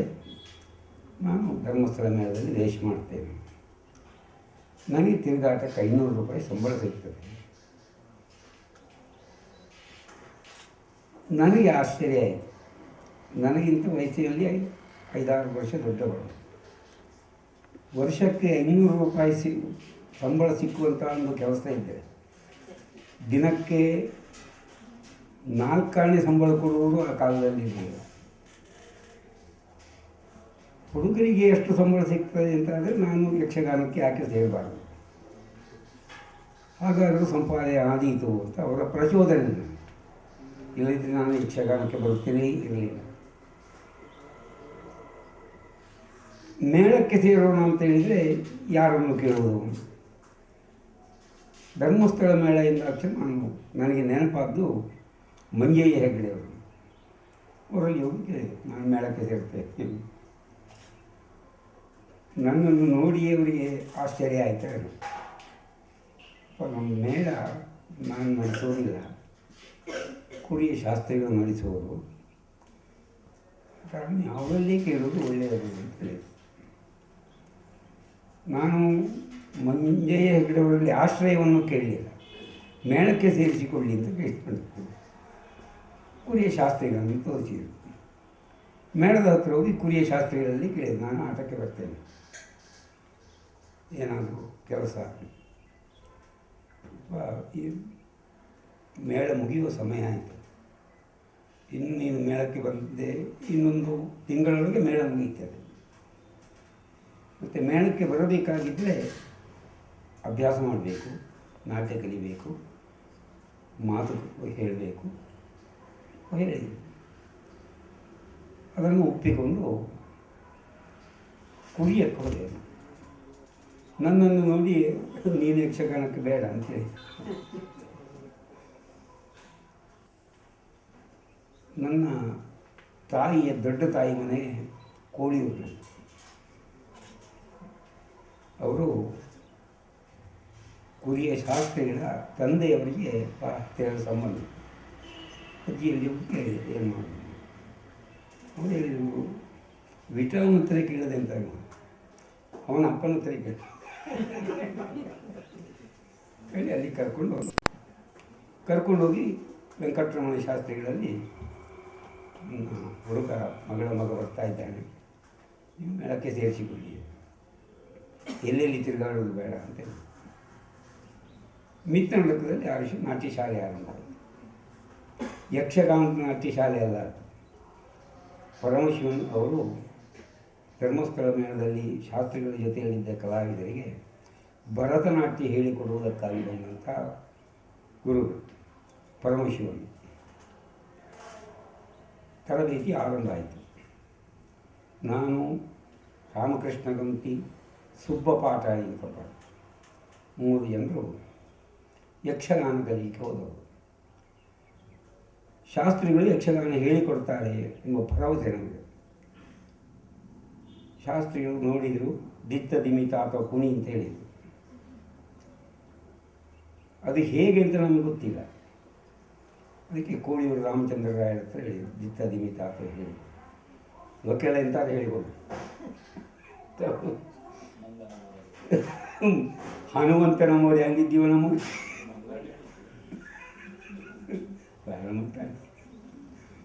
ಇವಕ್ಕೆಲ್ಲ ಎಂತಾದ ಅಂತ ಕರುಗಳು ದೇವರನ್ನು ಸಿಟ್ಟರು, ನಾನು ಹೇಳಿಕೊಡ್ತೇನೆ ಅಂತ ಹೇಳಿ ಮಕ್ಕಳನ್ನು ನೋಡಿದಾಗ ಅವ್ರಿಗೇನೋ ವಾಸ್ತವಿದ್ದಿರಬೇಕು. ಅವರು ಒಪ್ಪಿಕೊಂಡ ಕೂಡಲೇ ಕೋಳಿಯವ್ರನ್ನ ಹೇಳಿದ್ರು, ನಾನೇ ಹೇಳಿಕೊಡ್ತೇನೆ. ದಿತ್ತ ದಿಮಿತ ಅಥವಾ ಎಂಬುದನ್ನು ಕುರಿಯ ಶಾಸ್ತ್ರಿಗಳಿಗೆ ಹೇಳಿಕೊಡ್ತಾರೆ. ಹಾಗೆ ಭರತನಾಟ್ಯ ಅಭ್ಯಾಸ ಮಾಡುವುದಕ್ಕೆ ಆರಂಭ ಆದ ಮೇಲೆ ನಮಗೆ ಹೇಳಿಕೊಡ್ಲಿಕ್ಕೂ ಜನ ಇಲ್ಲ, ನಮಗೆ ಕುಣಿಲಿಕ್ಕೆ ಸ್ಥಳವೂ ಇಲ್ಲ. ಆಗ ಪರಮಶಿವನ ಹೇಳಿದ್ರು, ನೀವು ಹೊರಗೆ ಕುಣಿಯುವುದು ಬೇಡ, ಬನ್ನಿ ನಮ್ಮೊಟ್ಟಿಗೆ ಕುಣಿ. ಹಾಗೆ ಭರತನಾಟ್ಯವನ್ನೇ ಅಭ್ಯಾಸ ಮಾಡಿದ್ದಾಯಿತು. ಈ ಭರತನಾಟ್ಯ ಅಭ್ಯಾಸ ಮಾಡ್ತಾ ಬಂದುದರಿಂದ ಯಕ್ಷಗಾನದ ನಾಟ್ಯ ವಿಧಾನವನ್ನು ಸುಲಭದಿಂದ ಕಲಿಯುವುದಕ್ಕೆ ಸಾಧ್ಯ ಆಯಿತು. ದೀರ್ಘಕಾಲ ಏನು ಬೇಕಾಗಲಿಲ್ಲ. ನಿತ್ಯ ವೇಷ ಕುಣಿಯಲಿಕ್ಕೆ ಎಷ್ಟು ಬೇಕೋ ಅಷ್ಟನ್ನು 3 ತಿಂಗಳೊಳಗೆ ಅಭ್ಯಾಸ ಮಾಡಿ ಮೇಳಕ್ಕೆ ಸೇರಿದವರು. ಮೇಳಕ್ಕೆ ಸೇರಿದ್ದು ಹೊಸ ಹಿಟ್ಟಿನ ಮಾಲಿಂಗ ಭಟ್ರ ಪ್ರಚೋದನೆಯಿಂದ. ವರ್ಷಕ್ಕೆ 500 ರೂಪಾಯಿ ಸಿಗುತ್ತದೆ. ಒಂದೇ ಉದ್ದೇಶ, ಬೇರೆ ಏನೂ ಇಲ್ಲ. ಮೇಳಕ್ಕೆ ಸೇರಿದೆ. ಮೇಳಕ್ಕೆ ಸೇರಿದ ಮೇಲೆ ಗೊತ್ತಾಯಿತು ಅಲ್ಲಿ ಏನೆಲ್ಲ ತೊಂದರೆಗಳಿದ್ದಾವೆ, ಅದನ್ನು ಹೇಗೆ ನಿಭಾಯಿಸಬೇಕು. ಈ ನಿತ್ಯ ವೇಷ ಮಾಡುವವರು ಉಳಿದ ವೇಷಧಾರಿಗಳಿಗೆ ಬಣ್ಣ ತೆಗೆಯುವುದಕ್ಕೆ ಬಟ್ಟೆ ತಂದು ಒದಗಿಸಬೇಕು. ಕರ್ಕಲ ಸುಬ್ಬಣ್ಣ ಭಟ್ಟು ಇತ್ಯಾದಿ ಇದ್ದ ಬ್ರಾಹ್ಮಣ ಕಲಾವಿದರು ಯಾರೂ ಕೇಳ್ತಿರಲಿಲ್ಲ. ಮೊದಲಾಗಿ ಕೇಳ್ತಾ ಇದ್ದದ್ದು ಬಣ್ಣದ ಮಾಲಿಂಗ. ದೀಪ ಇದ್ದದ 3 ದೀಪಗಳು ಚೌಕಿಯಲ್ಲಿ. ಆ ದೀಪಕ್ಕೆ ಎಣ್ಣೆ ಹಾರಿದರೆ ಈ ನಿತ್ಯ ವೇಷ ಮಾಡುವವರಿಗೆ ಹಾಕಬೇಕು. ಇಲ್ಲದಿದ್ದರೆ ಬೋಳಿ ಮಗನೆ ಅಂತೇಳಿ ತುಳಿಯುವುದೇ, ಬೇರೆ ಏನೂ ಮಾಡ್ತಿರಲಿಲ್ಲ. ಯಾರ್ಯಾರಿಗೆ ಬಾಧೆ ಕೊಡಲಿಕ್ಕೆ ಬಂದ ಸಂಕ್ರಾಂತಿಗಳು ಬೇಕಾದ ರೀತಿ ಅದು ಯಕ್ಷಗಾನ ಕಲಾವಿದರ ಸಂಸ್ಕಾರವನ್ನು ತಿಳಿಸುವಂತಹ ಬೈಗಳು. ಅಂತಹ ಬೈಗಳನ್ನೇ ಕೇಳ್ತಾ ನಾನು ಇನ್ನು ಹಾಗೆ ಆಗಬಾರ್ದು ಅಂತ ಹೇಳಿ ಸುಮ್ಮನೆ. ಜೊತೆಗೆ ನರಸಿಂಹ ಭಟ್ರು ಇದ್ದರು, ಕರ್ಕಲ ಸುಬ್ಬಣ್ಣ ಭಟ್ರು. ಹಾಗೆ ಆ ವರ್ಷ ತಿರುಗಾಟವನ್ನು ಪೂರೈಸಿದೆ. ತಿರುಗಾಟ ಪೂರೈಸುವಾಗ ನನಗೆ ಸಿಕ್ಕಿದ ಸಂಬಳ 86 ರೂಪಾಯಿ. ನಿನಗೆ ಈ ವರ್ಷಕ್ಕೆ ಸಂಬಳ ಇಷ್ಟು, ಈ ವರ್ಷಕ್ಕೆ 6 ತಿಂಗಳು. ಹೊಸ ಇತ್ತು ಮಾಲಿಂಗ ಭಟ್ರ ಹತ್ರ ಕೇಳಿದೆ, ನೀವು ಕೇಳ್ತಿ 500 ರೂಪಾಯಿ ಕೊಡ್ತಾರೆ, ಇಲ್ಲಿ ಸಿಕ್ಕುವುದು ಇಷ್ಟೇ. ಅದು ನಮ್ಮಂಥವ್ರಿಗಲ್ಲ, ಅದು ದೊಡ್ಡ ವೇಷಧಾರಿಗಳಿಗೆ ಮಾತ್ರ ಅಂತ ಹೇಳಿ. ಏನಾದರೂ ಮಾತಾಡಿದರೆ ಬಡಿತೆ ಈಗ ಮಾಡಿ ಹಾಗೆ ಮನೆಗೆ ಹೋದೆ. ಆ ವರ್ಷದ ತಿರುಗಾಟದಲ್ಲಿ 16 ರೂಪಾಯಿ ಉಳಿದಿತ್ತು. ಏನು ಮಾಡ್ಬೋದು, ಮುಂದಿನ ವರ್ಷಕ್ಕೆ ಸ್ವಲ್ಪ ಅಭ್ಯಾಸ ಆಗಬೇಕಲ್ಲ. ನೆಡ್ಯಾಳ ಎನ್ನುವಲ್ಲಿ ಬಲಿಪಭಾಗವತರಿದ್ದು ಕೊಡಂಗಾಯಿ ಹತ್ರ. ಅಲ್ಲಿಗೆ ಹೋದೆ. ಅಲ್ಲಿಗೆ ಹೋಗುವುದಕ್ಕೆ ಕಾರಣ ಸರು ಕೃಷ್ಣ ಭಟ್ರು ಅಲ್ಲಿ ಭಾಗವತಿಗೆ ಅಭ್ಯಾಸ ಮಾಡ್ತಾಯಿದ್ರು.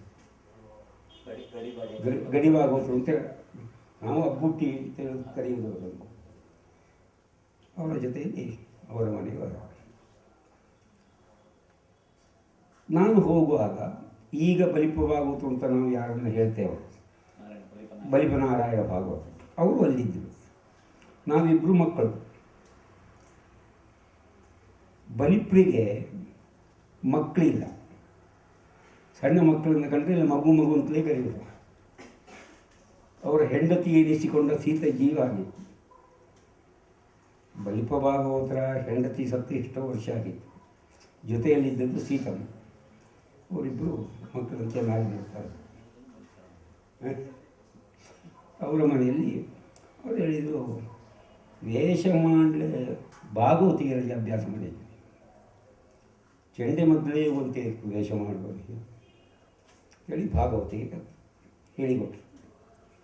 ಈಗ ಬಲಿಪನಾರಾಯಣ ಭಾಗವತರು ಎಷ್ಟು ಕಲ್ತಿದ್ದಾರೆ ಅಷ್ಟು ಹಾಡುವುದಕ್ಕೆ ನನಗೂ ಗೊತ್ತುಂಟು, ಅಷ್ಟು ಹಾಡ್ತೇನೆ. ಮದ್ದಳೆಯ ಉರುಳಿಕೆ, ಚೆಂಡೆಯ ಉರುಳಿಕೆ ಕೆಲವನ್ನೆಲ್ಲ ಹೇಳಿಕೊಟ್ರು. ಆ ಸಮಯದಲ್ಲಿ ಕಾಡು ಮಠದಲ್ಲಿ ಒಂದು ತಾಳಮದ್ದಳೆ ಇತ್ತು.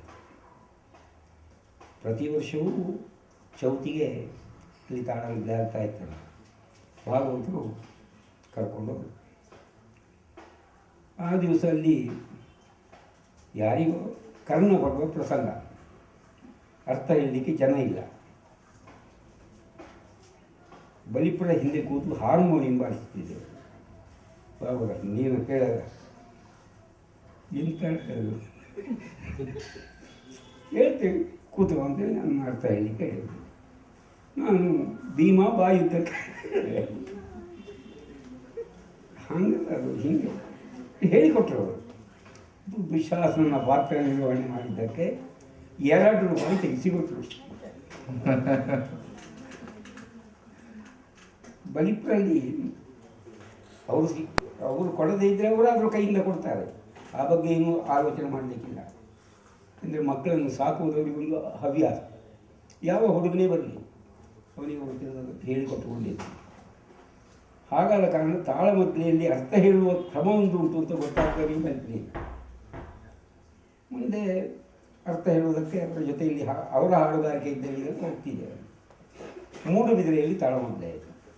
ಪ್ರಾಮಾಣಿಕ ಆಯಿತು, ಅವರೊಟ್ಟಿಗೆ ಹೋದೆ. ಬಹಳ ದೊಡ್ಡ ತಾಳಮದ್ದಳೆ ಇದೆ. KP ವೆಂಕಟಪ್ಪ ಶೆಟ್ಟರ ಕರ್ಣ, ಪೊಳಲಿ ಶಾಸ್ತ್ರಿಗಳು, KP ವೆಂಕಟಪ್ಪ ಶೆಟ್ಟರು, ಶಂಕರನಾರಾಯಣ ಸ್ವಾಮಿಗಳು, ಕಾಂಕ್ರೈಗಳು, ಜಿಲ್ಲೆ ಮುಂತಾದವರು ಇದ್ದರು. ಯಾರಿಗೊಬ್ಬನಿಗೆ ಸರ್ಪಾಸ್ತ್ರ ಹೇಳಿದ್ವಿ. ಅವತ್ತು ನನಗೆ ಸಣ್ಣ ಅರ್ಥ ಆಯಿತು ಅಂತ ಅವ ಎದ್ದೋದ. ಸರ್ಪಾಸ್ತ್ರ ಹೇಳಲಿಕ್ಕೆ ಜನ ಇಲ್ಲ. ಕಲ್ಪನೆ ಹೇಳಿದೆ, ನೀನು ಹೇಳ. ಹೇಳಿದೆ, ನಾನು ಏನೋ ಹೇಳಿದೆ.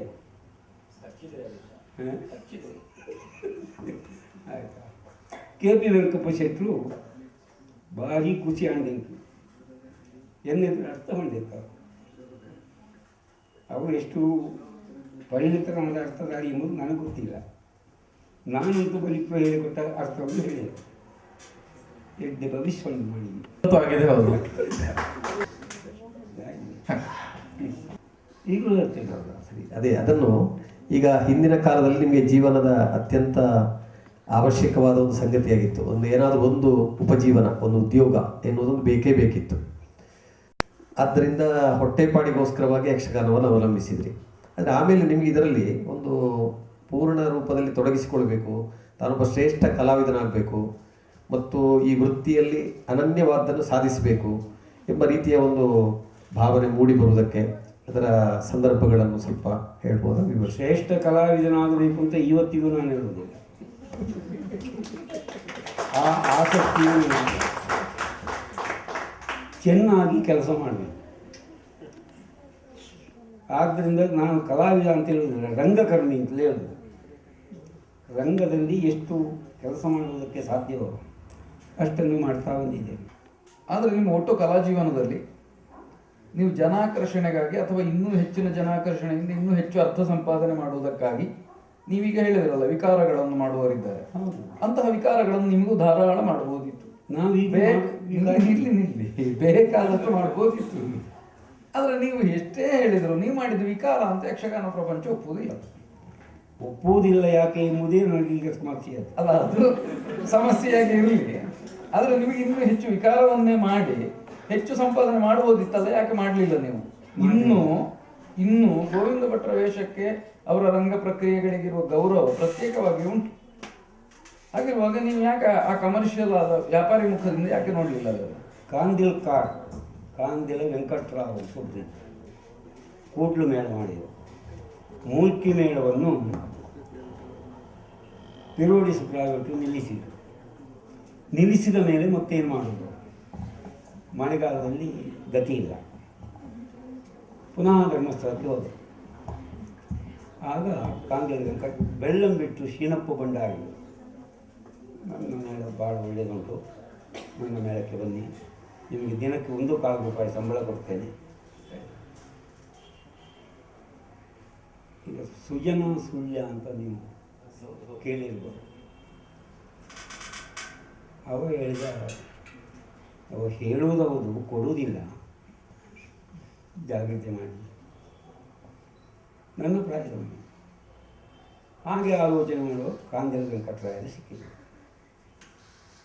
ನೀನೇನು ಆಲೋಚನೆ ಮಾಡೋದು ಬೇಡ, ಕೂಡ್ಲು ಮೇಳ ಹೊರಡಿಸ್ತೇನೆ ನಾನು, ನಮ್ಮ ಮೇಳಕ್ಕೆ ಬಾ. ನಿಮ್ಮ ಮೇಳಕ್ಕೆ ಬರುವುದು ಮಳೆಗಾಲದಲ್ಲಿ ನನಗೆ ಊಟಕ್ಕೆ ಗತಿ ಆಗಬೇಕಲ್ಲ, ಏನು ಮಾಡೋದು? ಹೆದರ ಬೇಡ. ಅವರ ಮನೆ ಕಾಂಜಲ ಅಂದರೆ ಸೂರಿಕಮೇರಿ ಹತ್ತಿರ. ನೀನು ಮಂಜೇಶ್ವರಕ್ಕೆ ಬಾ, ಮಂಜೇಶ್ವರ ಕರ್ಕೊಂಡು ನಿಮಗೆ ಗೊತ್ತಿರಬಹುದು ಅಂತ ತಿಳಿತೇನೆ. ಸುಬ್ಬರಾವ್ ಅಂತ ಒಬ್ಬರು ಡಾಕ್ಟ್ರ್ ಇದ್ದರು, ಕಾಂಜಲ ವೆಂಕಟರಾಯರ ದೊಡ್ಡ ತಾಯಿ ಮಗ, ಕಮ್ಯುನಿಸ್ಟ್, MLA ಆಗಿದ್ದೆ ಅಂತ ನೆನಪು ನಾನು. ಅವರು ನೀನು ನಮ್ಮಲ್ಲಿ ನಿಲ್ಲ, ಈ ಆಲೋಚನೆ ಮಾಡೋದು ಯಾಕೆ? ಅವರು ಮತ್ತು ವಾಮನ ಭಕ್ತರು ಬಹಳ ಸ್ನೇಹಿತರು. ವಾಮನ ಭಕ್ತರ ಮಕ್ಕಳಿಗೆ ನೃತ್ಯ ಹೇಳಿಕೊಡ್ಲಿಕ್ಕೆ, ಭರತನಾಟ್ಯ ಹೇಳಿಕೊಡ್ಲಿಕ್ಕೆ ಮಾಧವ ಮೆನನ್ ಅಂತ ಒಬ್ಬರು ಬಂದುಕೊಂಡಿದ್ದಾರೆ. ನೀನು ಇಲ್ಲಿ ಸುಮ್ಮನೆ ಮನೆಯಲ್ಲಿ ಕೂತ್ಕೊಂಡು ಏನು ಮಾಡು, ಅವ್ರ ಹತ್ರ ಸ್ವಲ್ಪ ಅಭ್ಯಾಸ ಮಾಡು. ಭರತನಾಟ್ಯಕ್ಕೆ ಒಳ್ಳೆ ಅಭ್ಯಾಸಕ್ಕೆ ಪರಿಣಾಮ ಉಂಟು. ಕೋಡಿಯಷ್ಟವರ ಮನೆಯಲ್ಲಿ ಕೆಲಸವನ್ನು ಮಾಡಿಕೊಂಡು ಮಾಧವನ ಕೈಯಿಂದ ನೃತ್ಯಾಭ್ಯಾಸ ಮಾಡಿ. ನಿಮಗೆ ಕಲಾಲೋಕದ ಮನ್ನಣೆ ಸಿಕ್ಕಿದ್ದು ಹಿರಾಮೇಳದಲ್ಲಿ, ಸೋಮನಾಥೇಶ್ವರ ಮೇಳದಲ್ಲಿ, ಕೊರಗಶೆಟ್ಟಿ ಆಶ್ರಯದಲ್ಲಿ ನೀವು ವಿಜೃಂಭಿಸಲಿಕ್ಕೆ ತೊಡಗಿದ್ದು, ಮತ್ತೆ ತಿರುಗಿ ನೋಡಲಿಲ್ಲ ನೀವು. ಅಲ್ಲ, ಅಲ್ಲಿ ಅದಕ್ಕೆ ಕಾರಣ ರಾಮದಾಸ್ ಅವರು. ಸರಿ, ಅದೇ ಅವರ ಉಪದೇಶದಲ್ಲಿ ಪರಿಣಾಮವನ್ನುಂಟು ಮಾಡಿದ ಕಾರಣ. ಅದಕ್ಕೆ ಸರಿಯಾಗಿ ಪರಮಶಿವನ್, ರಾಜನ್ ಅಯ್ಯರ್, ಮೆನನ್ ಇವರ ಎಲ್ಲರದ್ದು ನಿಮಗೆ ಬಂತು. ಹೌದಾ? ಈಗ ನನ್ನ ಪ್ರಶ್ನೆ ಅಲ್ಲಿಗೆ ಮುಂದುವರಿಲಿಕ್ಕೆ ಚುಟುಕು ಉತ್ತರ ಹೇಳಬೇಕು, ಸಮಯ ಕಡಿಮೆ ಉಂಟು, ಇನ್ನು ಪ್ರಶ್ನೆಗಳಿಗೆ ಉಂಟು. ಮೊದಲ ನಿಮ್ಮ 16-17 ವರ್ಷ ಧರ್ಮಸ್ಥಳ, ಮೂರ್ತಿ, ಹಳೆ ಮಾರಿಗುಡಿ, ಕೂಡ್ಲು ಚೌಚವಾಗಿ ಹಿರಾಮೇಳದಲ್ಲಿ ನೆಲೆ ಆಯಿತು. ಗುಳಿಗನಿಗ ಕಲ್ಲು ಸಿಕ್ಕಿತು. ಅಲ್ಲಿಂದ ನೀವು ಧರ್ಮಸ್ಥಳಕ್ಕೆ ಅಲ್ಲಿ ನಾನು ಸಂಚಾರಿ ಗುಳಿಗೆ ಹೋಗಿ ಸ್ಥಿರ ಆಯ್ತು, ನಿಮಗೆ ಇದಾಯ್ತು, ಆಲಡೆ ಆಯ್ತು, ಅಲ್ಲಿ ಮಂಚ ಸಿಕ್ಕಿತು. ನನ್ನ ಪ್ರಶ್ನೆ ಈಗ, ನಿಮ್ಮ ಆ ಹಂತದ ಹಿಮ್ಮೇಳ, ವರ್ಷಕ್ಕೊಂದು ಹಿಮ್ಮೇಳ, ಭಾಗವತ, ಚೆನ್ನಮದ್ಲೆಯವರು ಜೊತೆ, ಅಲ್ಲಿ ನಿಮ್ಮ ನೃತ್ಯ ವಿಧಾನ, ಧರ್ಮಸ್ಥಳ ಮೇಳಕ್ಕೆ ಬಂದು ಕಡತೋಕ ಭಾಗವತರು, ಬಲ್ಲಾಳರು, ನರಸಿಂಹಟ್ರು ಇದ್ರು. ಆಮೇಲೆ ನೀವು ಅಭಿನಯ ಇತ್ಯಾದಿ ವಿಸ್ತರಿಸಿದ್ದು 20 ವರ್ಷ. ಮೊದಲಿನ 16-18 ವರ್ಷ ಕಡತೋಕ ಭಾಗವತರ ಜೊತೆಗಿರೋ 20 ವರ್ಷ. ನಂಬ್ಯಾರು ನಿಮ್ಮನ್ನು ಯಾವಾಗಲೂ ಆಕ್ಷೇಪಿಸದೇ ಇದ್ದರೆ ನಿದ್ದೆ ಬಾರದೇ ಇರುವ ನಂಬ್ಯಾರು, ಮತ್ತು ನಿಮ್ಮನ್ನು ಪ್ರೀತಿಯಿಂದ ಪ್ರಸಂಗ ಬರದ ನಮ್ಮ ಅಮೃತ ಸೋಮೇಶ್ವರರ ಕಡತೋಕರ ನಿರ್ಗಮನದ ಮೇಲೆ ನಿಮಗೆ ಹೊಳ್ಳಲು ಸಿಕ್ಕಿದ್ದು. ಈ 3 ಅನುಭವಗಳನ್ನು ಕಡಿಮೆ ಮಾತಿನಲ್ಲಿ ಹೇಳಿ. ಹಿರಾ ಸೋಮನಾಥೇಶ್ವರ ಮೇಳವನ್ನು ಕೊರಗಸೆಟ್ರು ನಿಲ್ಲಿಸಿದರು, ಅನಿವಾರ್ಯವಾಗಿ ನಿಲ್ಲಿಸಿದರು. ಕಲಾವಿದರ ಸಹಕಾರ ಇಲ್ಲದೆ ಅಲ್ಲ, ಬೇರೆ ಯಾವ ಕಾರಣದಿಂದಲೂ ಅನಿವಾರ್ಯವಾಗಿ ನಿಲ್ಲಿಸಿದರು. ನನಗೆ ಮೇಳ ನಡೆಸಲಿಕ್ಕೆ ಆಗೋದಿಲ್ಲ, ಕಷ್ಟ ಆಗ್ತದೆ, ಇನ್ನೇನು ಮಾಡಬೇಕು, ಚಂಟಿನ ಆಟಕ್ಕೆ ಕಲೆಕ್ಷನ್ ಇಲ್ಲ, ಬಯಲಾಟ ಶುರುವಾಗಲಿಲ್ಲ ಅಂತ ನೀವು ವಿಠಲ್ ಶೆಟ್ಟರೊಟ್ಟಿಗೆ ಹೋಗಿ. ಅದಕ್ಕೆ ಮೊದಲು ಧರ್ಮಸ್ಥಳದಲ್ಲಿ ಕೊರಗ ಶೆಟ್ಟರ ಇರಾ ಸೋಮನಾಥೇಶ್ವರ ಯಕ್ಷಗಾನ ಮಂಡಳಿ ಒಂದು ಆಟವನ್ನು ಮಾಡಿದೆ. ಅದಕ್ಕೆ ರತ್ನವರ್ಮ ಹೆಗಡೆಯವರು ಮೇಳ ನಡೆಸುತ್ತಿರುವ ಕಾಲದಲ್ಲಿ ಆ ಆಟವನ್ನು ನೋಡಿದಂಥ ರತ್ನವರ್ಮ ಹೆಗಡೆಯವರು ಕೆಲವು ಕಲಾವಿದರನ್ನು ನನಗೆ ನೀವು ಬಿಟ್ಟು ಕೊಡಬೇಕು, ನೀವು ಮೇಳ ಮಾಡೋದಿಲ್ಲ ಅಂತ ಆದರೆ ನನ್ನನ್ನು ಮತ್ತು ಅರುವ ಕೊರಗಪ್ಪನನ್ನು ಬಿಟ್ಟು ಹೋದವರನ್ನು ಯಾರನ್ನು ಕೇಳಿದ್ರು ನಾನು ಕೊಡ್ತೇನೆ ಅಂತ ಹೇಳಿದರು. ಹಾಗೆ ಎಂಪೆ ಕಟ್ಟೆ ರಾಮೇರಿ ಇವರೆಲ್ಲ ಬಂದದ್ದು ಆ ಕಾರಣದಿಂದ ಧರ್ಮಸ್ಥಳ ಮೇಳಕ್ಕೆ. ನನ್ನನ್ನು ವಿಠಲ್ ಶೆಟ್ಟರ ಒಟ್ಟಿಗೆ ಹೋಗಿ, ನಾನು ನಿಮಗೆ 2,000 ರೂಪಾಯಿ ಕೊಡಲಿಕ್ಕುಂಟು, ನಾನು ಕೊಡ್ತಾನೆ ಕಳಿಸಿ ತಿರುಗಾಟ ಮಾಡಿದ್ದೇನೆ.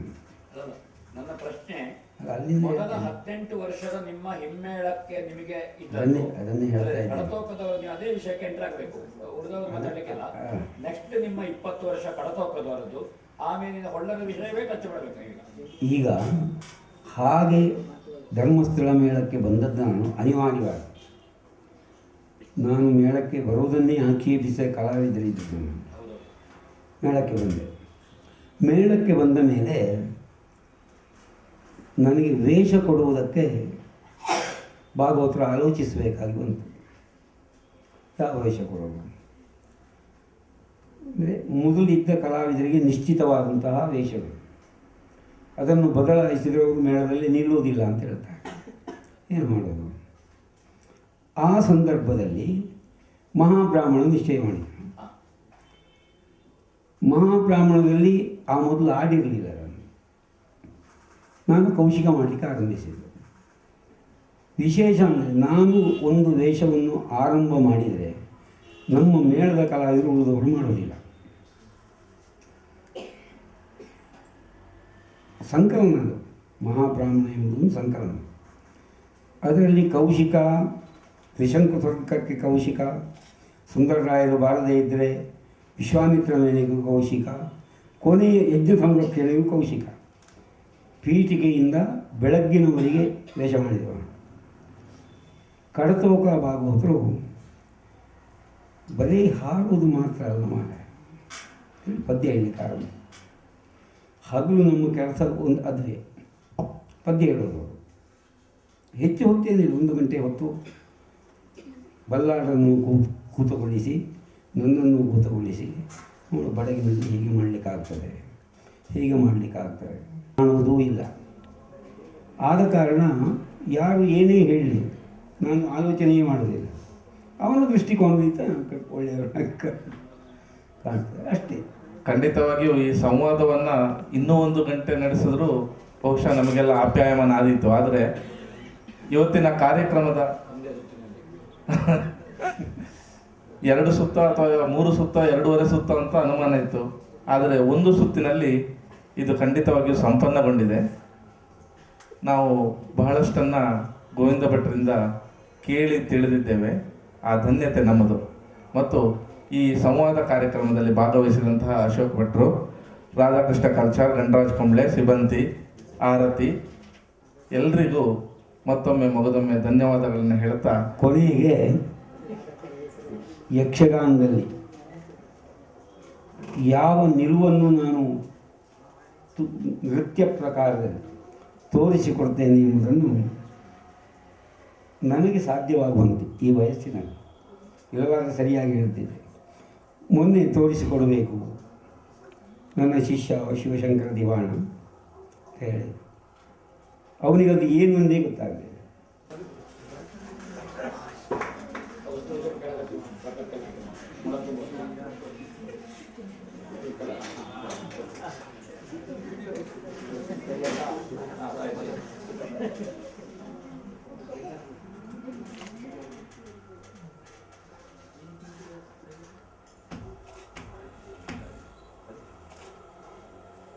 ಸರಿ, ಅದ್ರ ಬಗ್ಗೆ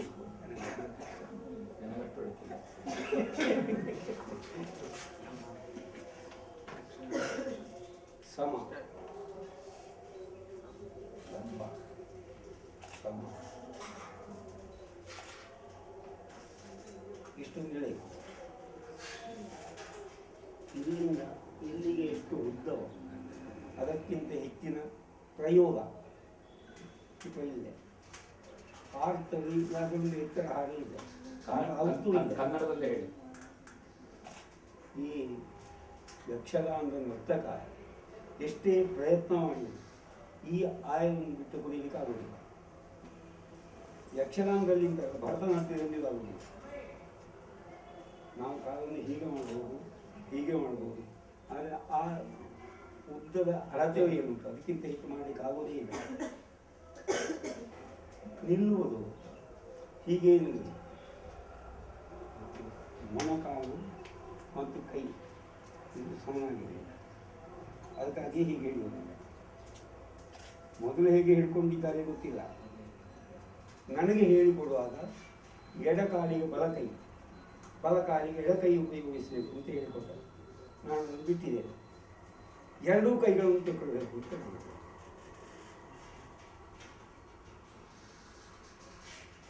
ಇನ್ನೊಂದು, ಇದು ಯಾರೂ ನಿಲ್ಲುವುದಿಲ್ಲ.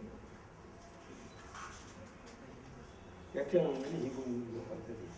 ಹನುಮಂತ ಜಾಂಬವ ಮಾಡಿದಾಗ ನೀವು ಬಳಸ್ತೀರಿ.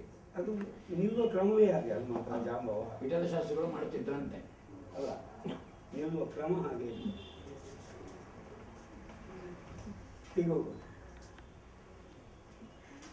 ಅದನ್ನು ಬಿಟ್ಟು ಈ ಮೂಲಭೂತ ಸ್ಥಿತಿಯನ್ನು ಇದನ್ನು ಬಿಟ್ಟು ಯಾವುದೂ ಇಲ್ಲ. ಕಿಟ್ಟ ಕಿಟ್ಟ ಕಟ್ಟ ತರ್ರಿ ಕಿಟ್ಟ ಕಿಟ್ಟ ಕಟ್ಟ ಏನಿ ಕಿಟ್ಟ ಕಟ್ಟ ತರ್ರಿ ಕಿಟ್ಟ ಕಿಟ್ಟ ಕಟ್ಟ ಹೀಗೆ ಬರಬೇಕು ಅಂತ.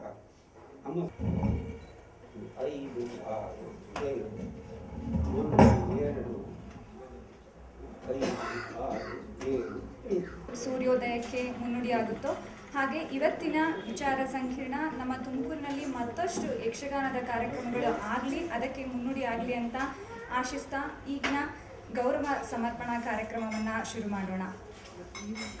ಕರ್ನಾಟಕ ಯಕ್ಷಗಾನ ಅಕಾಡೆಮಿ ಬೆಂಗಳೂರು, ದಕ್ಷಿಣ ಕನ್ನಡ ಮಿತ್ರವೃಂದ ತುಮಕೂರು ಹಾಗೂ ಯಕ್ಷದೀವಿಗೆ ತುಮಕೂರು ಇವರ ಸಹಯೋಗದೊಂದಿಗೆ ನಡೆದ ಯಕ್ಷಗಾನ ರಂಗಕ್ಕೆ ದಶಾವತಾರಿ ಶ್ರೀ ಸೂರಿಕುಮೇರು ಗೋವಿಂದ ಭಟ್ಟರ ಕೊಡುಗೆ ಈ ವಿಷಯವಾಗಿ ಒಂದು ದಿನದ ವಿಚಾರ ಸಂಕಿರಣ ಕಾರ್ಯಕ್ರಮ ಯಶಸ್ವಿಯಾಗಿ ನಡೆದಿದೆ.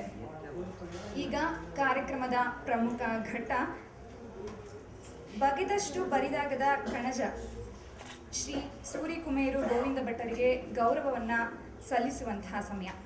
ಸೊ ಹಾಗಾಗಿ ಕಾರ್ಯಕ್ರಮಕ್ಕೆ ಗಣ್ಯರನ್ನು ನಾನು ಆಹ್ವಾನಿಸಿದ್ದೇನೆ. ಶ್ರೀ ಸೂರಿಕುಮೇರು ಗೋವಿಂದ ಭಟ್ಟರು ಸರ್ ದಯಮಾಡಿ ವೇದಿಕೆಗೆ ಬರಬೇಕು. ಹಾಗೆ ಕಾರ್ಯಕ್ರಮದ ಅಧ್ಯಕ್ಷತೆಯನ್ನು ವಹಿಸಿರುವಂತಹ ಕರ್ನಾಟಕ ಯಕ್ಷಗಾನ ಅಕಾಡೆಮಿಯ ಅಧ್ಯಕ್ಷರಾಗಿರುವಂತಹ ಪ್ರೊಫೆಸರ್ ಎಂ ಹೆಗಡೆ ಅವರು ಕೂಡ ವೇದಿಕೆ ಮೇಲೆ ಬರಬೇಕು. ಕರ್ನಾಟಕ ಯಕ್ಷಗಾನ ಅಕಾಡೆಮಿಯ ರಿಜಿಸ್ಟ್ರಾರ್ ಆಗಿರುವಂತಹ HS ಶಿವರುದ್ರಪ್ಪ ಅವರು ಕೂಡ ವೇದಿಕೆ ಮೇಲೆ ಬರಬೇಕು ಅಂತ ಕೇಳ್ಕೊತೀನಿ. ಮೇಲೆ ಉಪಸ್ಥಿತರಿರ್ತಕ್ಕಂಥ ಎಲ್ಲ ಗಣ್ಯರನ್ನು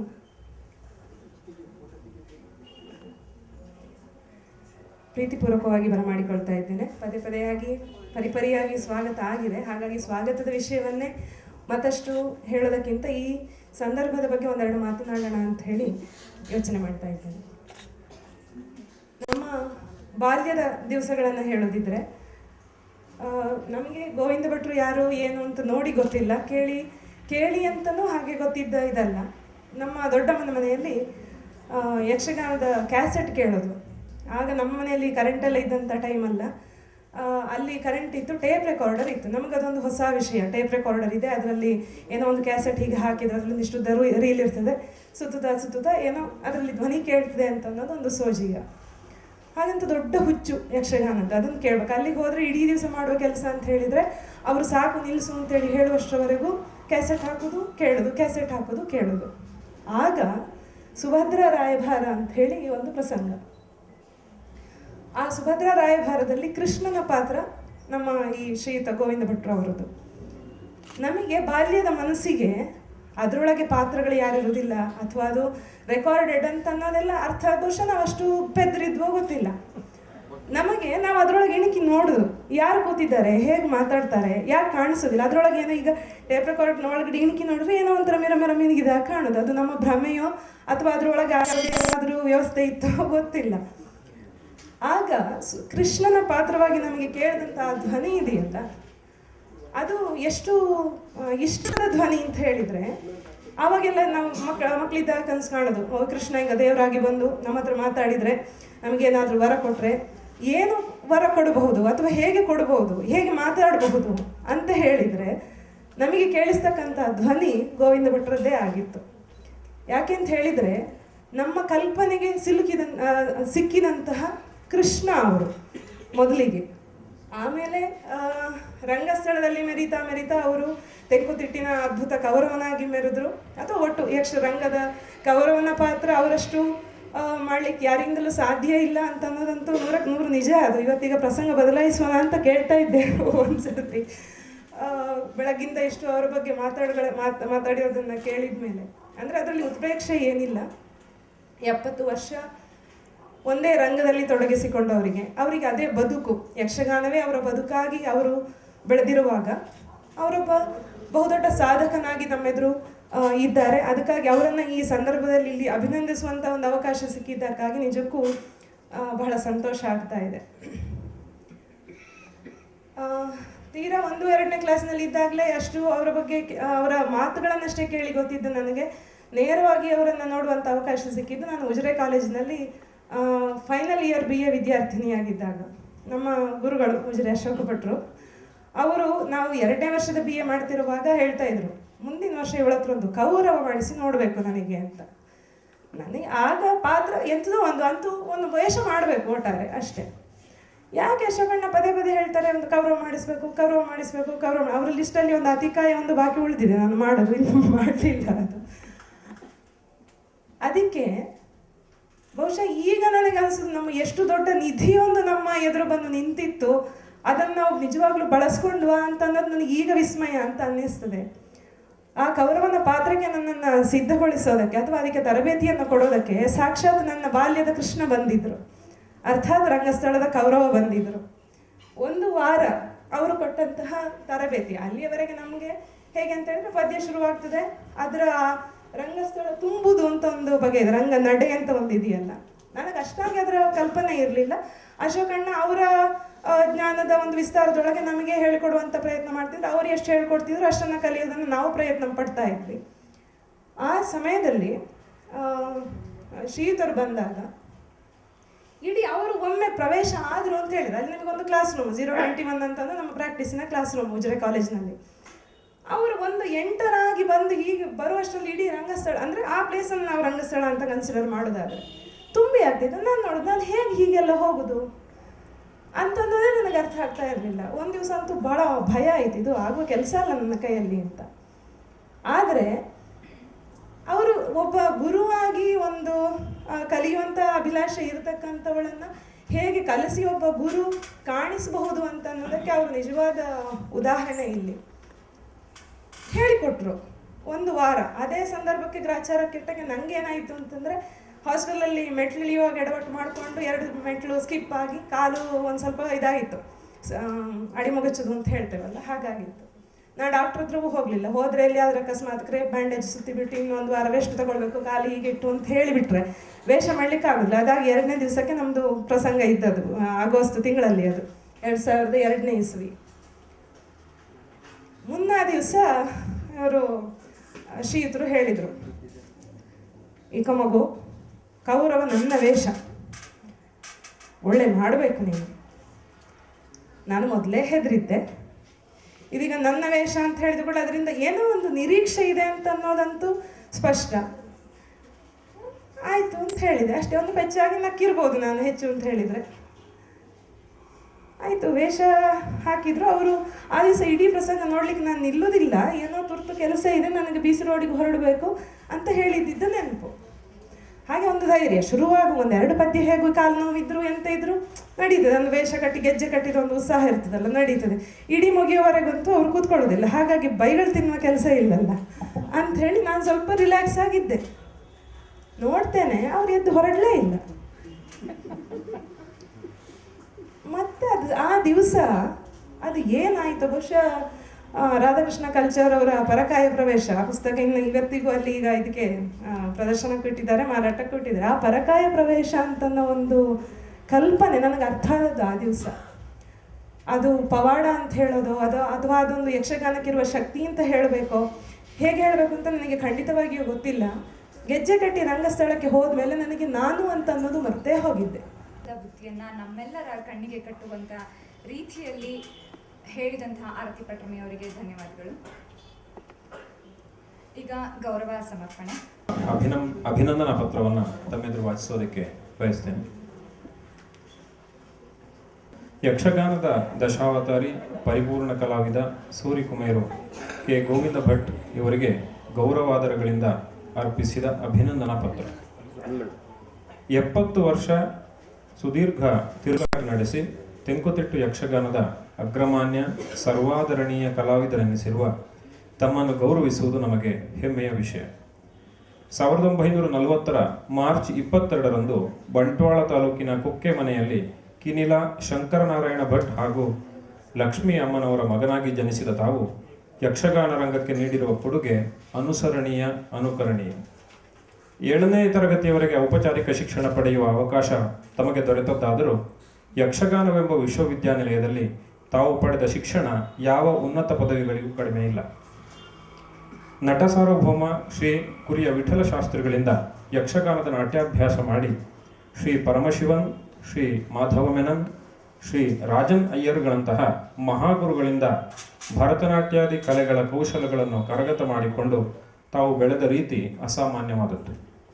ಮಹನೀಯರೇ, ಧರ್ಮಸ್ಥಳ, ಮೂಲ್ಕಿ, ಕೂಡ್ಲು, ಸುರತ್ಕಲ್, ಇರಾ ಮೇಳಗಳಲ್ಲಿ ನಿರಂತರ ತಿರುಗಾಟ ನಡೆಸುತ್ತಾ ಯಕ್ಷಗಾನದ ಎಲ್ಲ ಪಾತ್ರಗಳನ್ನು ಸಮರ್ಥವಾಗಿ ನಿರ್ವಹಿಸುವ ಸಾಮರ್ಥ್ಯವನ್ನು ಬೆಳೆಸಿಕೊಂಡಿರಿ. ಪುಂಡುವೇಷ, ಸ್ತ್ರೀವೇಷ, ಕಿರೀಟವೇಷ, ಬಣ್ಣದ ವೇಷ, ಹಾಸ್ಯ ಇತ್ಯಾದಿ ಯಾವುದೇ ಪಾತ್ರಗಳನ್ನು ನೀಡಿದರೂ ಅವುಗಳ ಘನತೆ ಗಾಂಭೀರ್ಯಗಳಿಗೆ ಚ್ಯುತಿ ಬಾರದಂತೆ ನಿರೂಪಿಸುವ ಚಾಕಚಕ್ಯತೆ ಗಳಿಸಿ ಯಕ್ಷಗಾನದ ದಶಾವತಾರಿ ಎಂದು ಕರೆಸಿಕೊಂಡಿರಿ. ಅಚ್ಚುಕಟ್ಟಾದ ಪ್ರಮಾಣಬದ್ಧ ವೇಷ, ಪಾತ್ರೋಚಿತ ನಾಟ್ಯಾಭಿನಯ, ಎತ್ತರದ ಸ್ಥಾಯಿಯ ಶ್ರುತಿಬದ್ಧ ಮಾತುಗಾರಿಕೆ, ಆಕರ್ಷಕ ರಂಗಚಲನೆ, ಸಹಪಾತ್ರಗಳೊಂದಿಗೆ ಯುಕ್ತ ಹೊಂದಾಣಿಕೆ ಮುಂತಾದ ತಮ್ಮ ಗುಣಗಳಿಂದ ತೆಂಕುತಿಟ್ಟಿನಲ್ಲಿ ಎಲ್ಲರಿಗೂ ಮಾದರಿ ಎನಿಸುವ ತಮ್ಮದೇ ಆದ ಶೈಲಿಯೊಂದನ್ನು ಹುಟ್ಟುಹಾಕಿದರು. ಪರಂಪರೆಯ ಗಟ್ಟಿ ತಳಪಾಯದ ಮೇಲೆ ಸ್ವಯಂ ಸೃಜನಶೀಲತೆಯ ಬಲದಿಂದ ಕಲಾಸೌಧವನ್ನು ನಿರ್ಮಿಸುವ ಕೌಶಲವುಳ್ಳವರು ತಾವು. ತೆಂಕುತಿಟ್ಟಿನ ಮುಮ್ಮೇಳಕ್ಕೆ ಆವಿಷ್ಕಾರಿಕ ಆಯಾಮಗಳನ್ನು ಒದಗಿಸಿದ ಶಕಪುರುಷರು ತಾವೆಂದರೂ ತಪ್ಪಲ್ಲ. ಆದರಣೀಯರೇ, ಕೌರವ, ಅರ್ಜುನ, ನರಕಾಸುರ, ಋತುಪರ್ಣ, ಮಾಗಧ, ಕೀಚಕ, ಅತಿಕಾಯ, ವಿಶ್ವಾಮಿತ್ರ, ಇಂದ್ರಜಿತು, ದಕ್ಷ, ಕಂಸ, ವಾಲಿ, ರಕ್ತಬೀಜ, ಅಭಿಮನ್ಯು, ಬಭ್ರುವಾಹನ, ಪ್ರಮೀಳೆ, ದೇವಿ, ತಾಮ್ರಧ್ವಜ, ವೀರಮಣಿ ಹೀಗೆ ನಾಯಕ ಇರಲಿ, ಪ್ರತಿನಾಯಕ ಪಾತ್ರ ಇರಲಿ, ಅವುಗಳನ್ನು ಪ್ರೇಕ್ಷಕರ ಮನಸ್ಸಿನಲ್ಲಿ ಉಳಿಯುವಂತೆ ಚಿತ್ರಿಸುವ ತಮ್ಮ ಸಾಮರ್ಥ್ಯಕ್ಕೆ ತಾವೇ ಸಾಟಿ. ಸ್ವತಃ ಕವಿಯೂ ಆಗಿರುವ ತಾವು ಮಣಿಮೇಖಲೆ, ಕನಕಲೇಖೆ, ಕಾವೇರಿ ಮಹಾತ್ಮೆ, 3 ವಜ್ರಗಳು, ರಾಜಶೇಖರ ವಿಲಾಸ, ಮಹಾವೀರ, ಸಾಮ್ರಾಟ ಅಶೋಕ, ನಹುಷೇಂದ್ರ ಮೊದಲಾದ ಪ್ರಸಂಗಗಳನ್ನು ರಚಿಸಿ ಯಕ್ಷಗಾನ ಸಾಹಿತ್ಯ ಕ್ಷೇತ್ರಕ್ಕೂ ತಮ್ಮದೇ ಆದ ಕೊಡುಗೆ ನೀಡಿದ್ದೀರಿ. ಆಯೋಗದಲ್ಲಿ ಶ್ರೀ ಕನ್ನಿಕಾ ಪರಮೇಶ್ವರಿ ದೇವಸ್ಥಾನದಲ್ಲಿ ಆಯೋಜಿಸಿರುವ ಈ ಯಕ್ಷಗಾನ ರಂಗಕ್ಕೆ ದಶಾವತಾರಿ ಶ್ರೀ ಸೂರಿಕುಮೇರ್ ಗೋವಿಂದ ಭಟ್ಟರ ಕೊಡುಗೆ ಎಂಬ ವಿಚಾರ ಸಂಕಿರಣದ ಸಂದರ್ಭದಲ್ಲಿ ಯಕ್ಷದೀವಿಗೆಯ ಪರವಾಗಿ ಈ ಅಭಿನಂದನಾ ಪತ್ರದೊಂದಿಗೆ ತಮ್ಮನ್ನು ಗೌರವಿಸುತ್ತಿದ್ದೇವೆ. ಅಧ್ಯಕ್ಷರು ಹಾಗೂ ಟ್ರಸ್ಟಿಗಳು, ಯಕ್ಷದೀವಿಗೆ, ತುಮಕೂರು.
ಸಮರ್ಪಣೆ.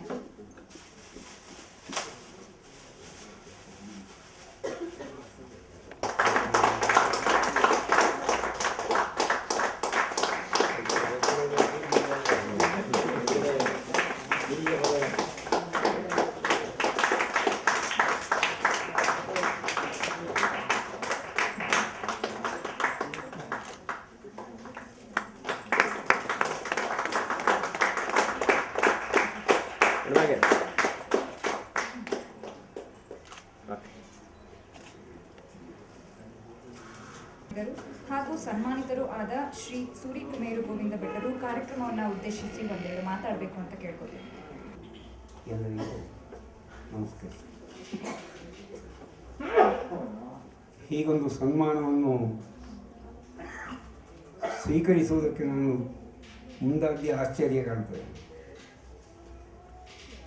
ಒಂದು ಸನ್ಮಾನ ನಿನ್ನೆ ಪೂರೈಸಿ ಬಂದೆ ನಾನು, ಈಗ ಇಲ್ಲೊಂದು ಸನ್ಮಾನ ಆಯಿತು. ಸನ್ಮಾನವೇ ನನಗೆ ಅಪೇಕ್ಷಣೀಯ ಅಲ್ಲ. ನನ್ನ ಪಾತ್ರಗಳನ್ನು ನೋಡಿ ಅದರ ಬಗ್ಗೆ ಸಂತೋಷವನ್ನು ವ್ಯಕ್ತೀಕರಿಸಿದರೆ ಹೇಳಬೇಕೆಂದಿಲ್ಲ, ಅದುವೇ ನನಗೆ ದೊಡ್ಡ ಸನ್ಮಾನ. ಪಾತ್ರಗಳಿಗೆ ನೀವು ಮಾಡಿದ್ದು ಸರಿಯಲ್ಲ ಅಂತ ಅವರು ಹೇಳೋದು, ನೀವು ಹೇಳುವುದು ಸರಿಯಲ್ಲ ಅಂತ ನಾನು ಹೇಳೋದು, ಇದು ಮಾಮೂಲು. ಆದರೆ ಬಣ್ಣಗಾರಿಕೆಯಲ್ಲಿ ಸರ್ಪದ ಮುಖವರ್ಣಿಕೆ ಹೇಗೆ ಎಂಬುದನ್ನು ತೋರಿಸಿಕೊಟ್ಟವರು ರಾಘವ ನಂಬಿಯಾರ್. ಅದು ಹೇಗಿರಬೇಕು, ಹೇಗಿದ್ದರೆ ಚೆನ್ನಾಗಿ ಕಾಣ್ತದೆ. ಅವರು ರಚಿಸಿದ ಪ್ರಸಂಗ ಜನಮೇಜಯನ ಕಥೆಯಲ್ಲಿ ಬರುವಂತಹದ್ದು. ಸರ್ಪಾಧ್ವರದಲ್ಲಿ ಚಕ್ರೇಶ್ವರ ಪರೀಕ್ಷಿತ ಆ ಸರ್ಪವನ್ನು ಹೇಗೆ ಮಾಡುವುದು ನಮ್ಮಲ್ಲಿ ಸಮಸ್ಯೆಯಾಗಿದೆ. ಯಕ್ಷಗಾನ ಕಲಾವಿದರು ಬೇರೆ ಬೇರೆ ಸ್ವರೂಪವನ್ನು ಹೇಳಿದರು. ರಾಘವ ನಂಬಿಯಾರು ಅದಕ್ಕೊಂದು ಸ್ವರೂಪವನ್ನು ತೋರಿಸಿಕೊಟ್ಟರು. ಈಗ ಎಲ್ಲ ಮೇಳಗಳಲ್ಲಿ ಎಲ್ಲ ಕಲಾವಿದರು ಅದನ್ನೇ ಅನುಸರಿಸ್ತಾ ಇದ್ದಾರೆ. ರಾಘವ ನಂಬಿಯಾರು ಕೆಲವೊಮ್ಮೆ ಒಳ್ಳೆಯ ವಿಷಯವನ್ನು ಹೇಳ್ತಾರೆ, ಅಂದರೆ ಹೆಚ್ಚಾಗಿ ಹೇಳುವುದು ಮಾತ್ರ ಮುಖಕ್ಕೆ ಹೊಡೆದ ಅಷ್ಟೇ. ಕಲಾವಿದರ ಬಗ್ಗೆ ಆತ್ಮೀಯತೆ ಇಲ್ಲದೆ ಏನೂ ಇಲ್ಲ. ಅವರಲ್ಲಿ ಹೇಳಿದೆ, ನೀವು ಇಷ್ಟೆಲ್ಲ ಹೇಳುವ ನೀವು 8 ದಿವಸ ನಮ್ಮೊಟ್ಟಿಗೆ ಇರಿ. ಅವರಿಗೆ 3 ದಿವಸಕ್ಕಿಂತ ಹೆಚ್ಚು ಮೇಳದಲ್ಲಿ ನಿಲ್ಲಲಿಕ್ಕಾಗಲಿಲ್ಲ. 3ನೇ ದಿವಸಕ್ಕಾಗುವ ನಿಮ್ಮ ಸಹವಾಸ ಬೇಡ ಮಾಡಿ ಹೋಗ್ತದೆ. ಹಾಗೆ ನನಗನ್ನಿಸ್ತದೆ, ಯಾರೋ ಒಬ್ಬನನ್ನು ವಿರೋಧಿಸ್ತಾನೋ ಅವನ ಅಂತರಂಗದಲ್ಲಿ ಅವರು ವಿರೋಧಿಸುವುದಿಲ್ಲ. ಅಶೋಕವರ್ಧನ್ ಅಂತ ನಿಮಗೆ ಗೊತ್ತಿರ್ಬೋದು, ಅತ್ರಿ ಬುಕ್ ಸೆಂಟರ್ನವರು. ಈಗ ಅತ್ರಿ ಬುಕ್ ಸೆಂಟರ್ ಅವ್ರದ್ದಿಲ್ಲ. ಅವರು ನಾವು ಬಹಳ ಸ್ನೇಹಿತರು. ಆದರೆ ಎಲ್ಲ ಕಾರ್ಯಕ್ರಮಗಳಲ್ಲಿಯೂ ಅವರನ್ನು ನಾನು ಬೈದು, ನಾನು ಅವರನ್ನು ಬೈದು ಮಾಮೂಲಾಗಿ ಅವರಿಗೆ.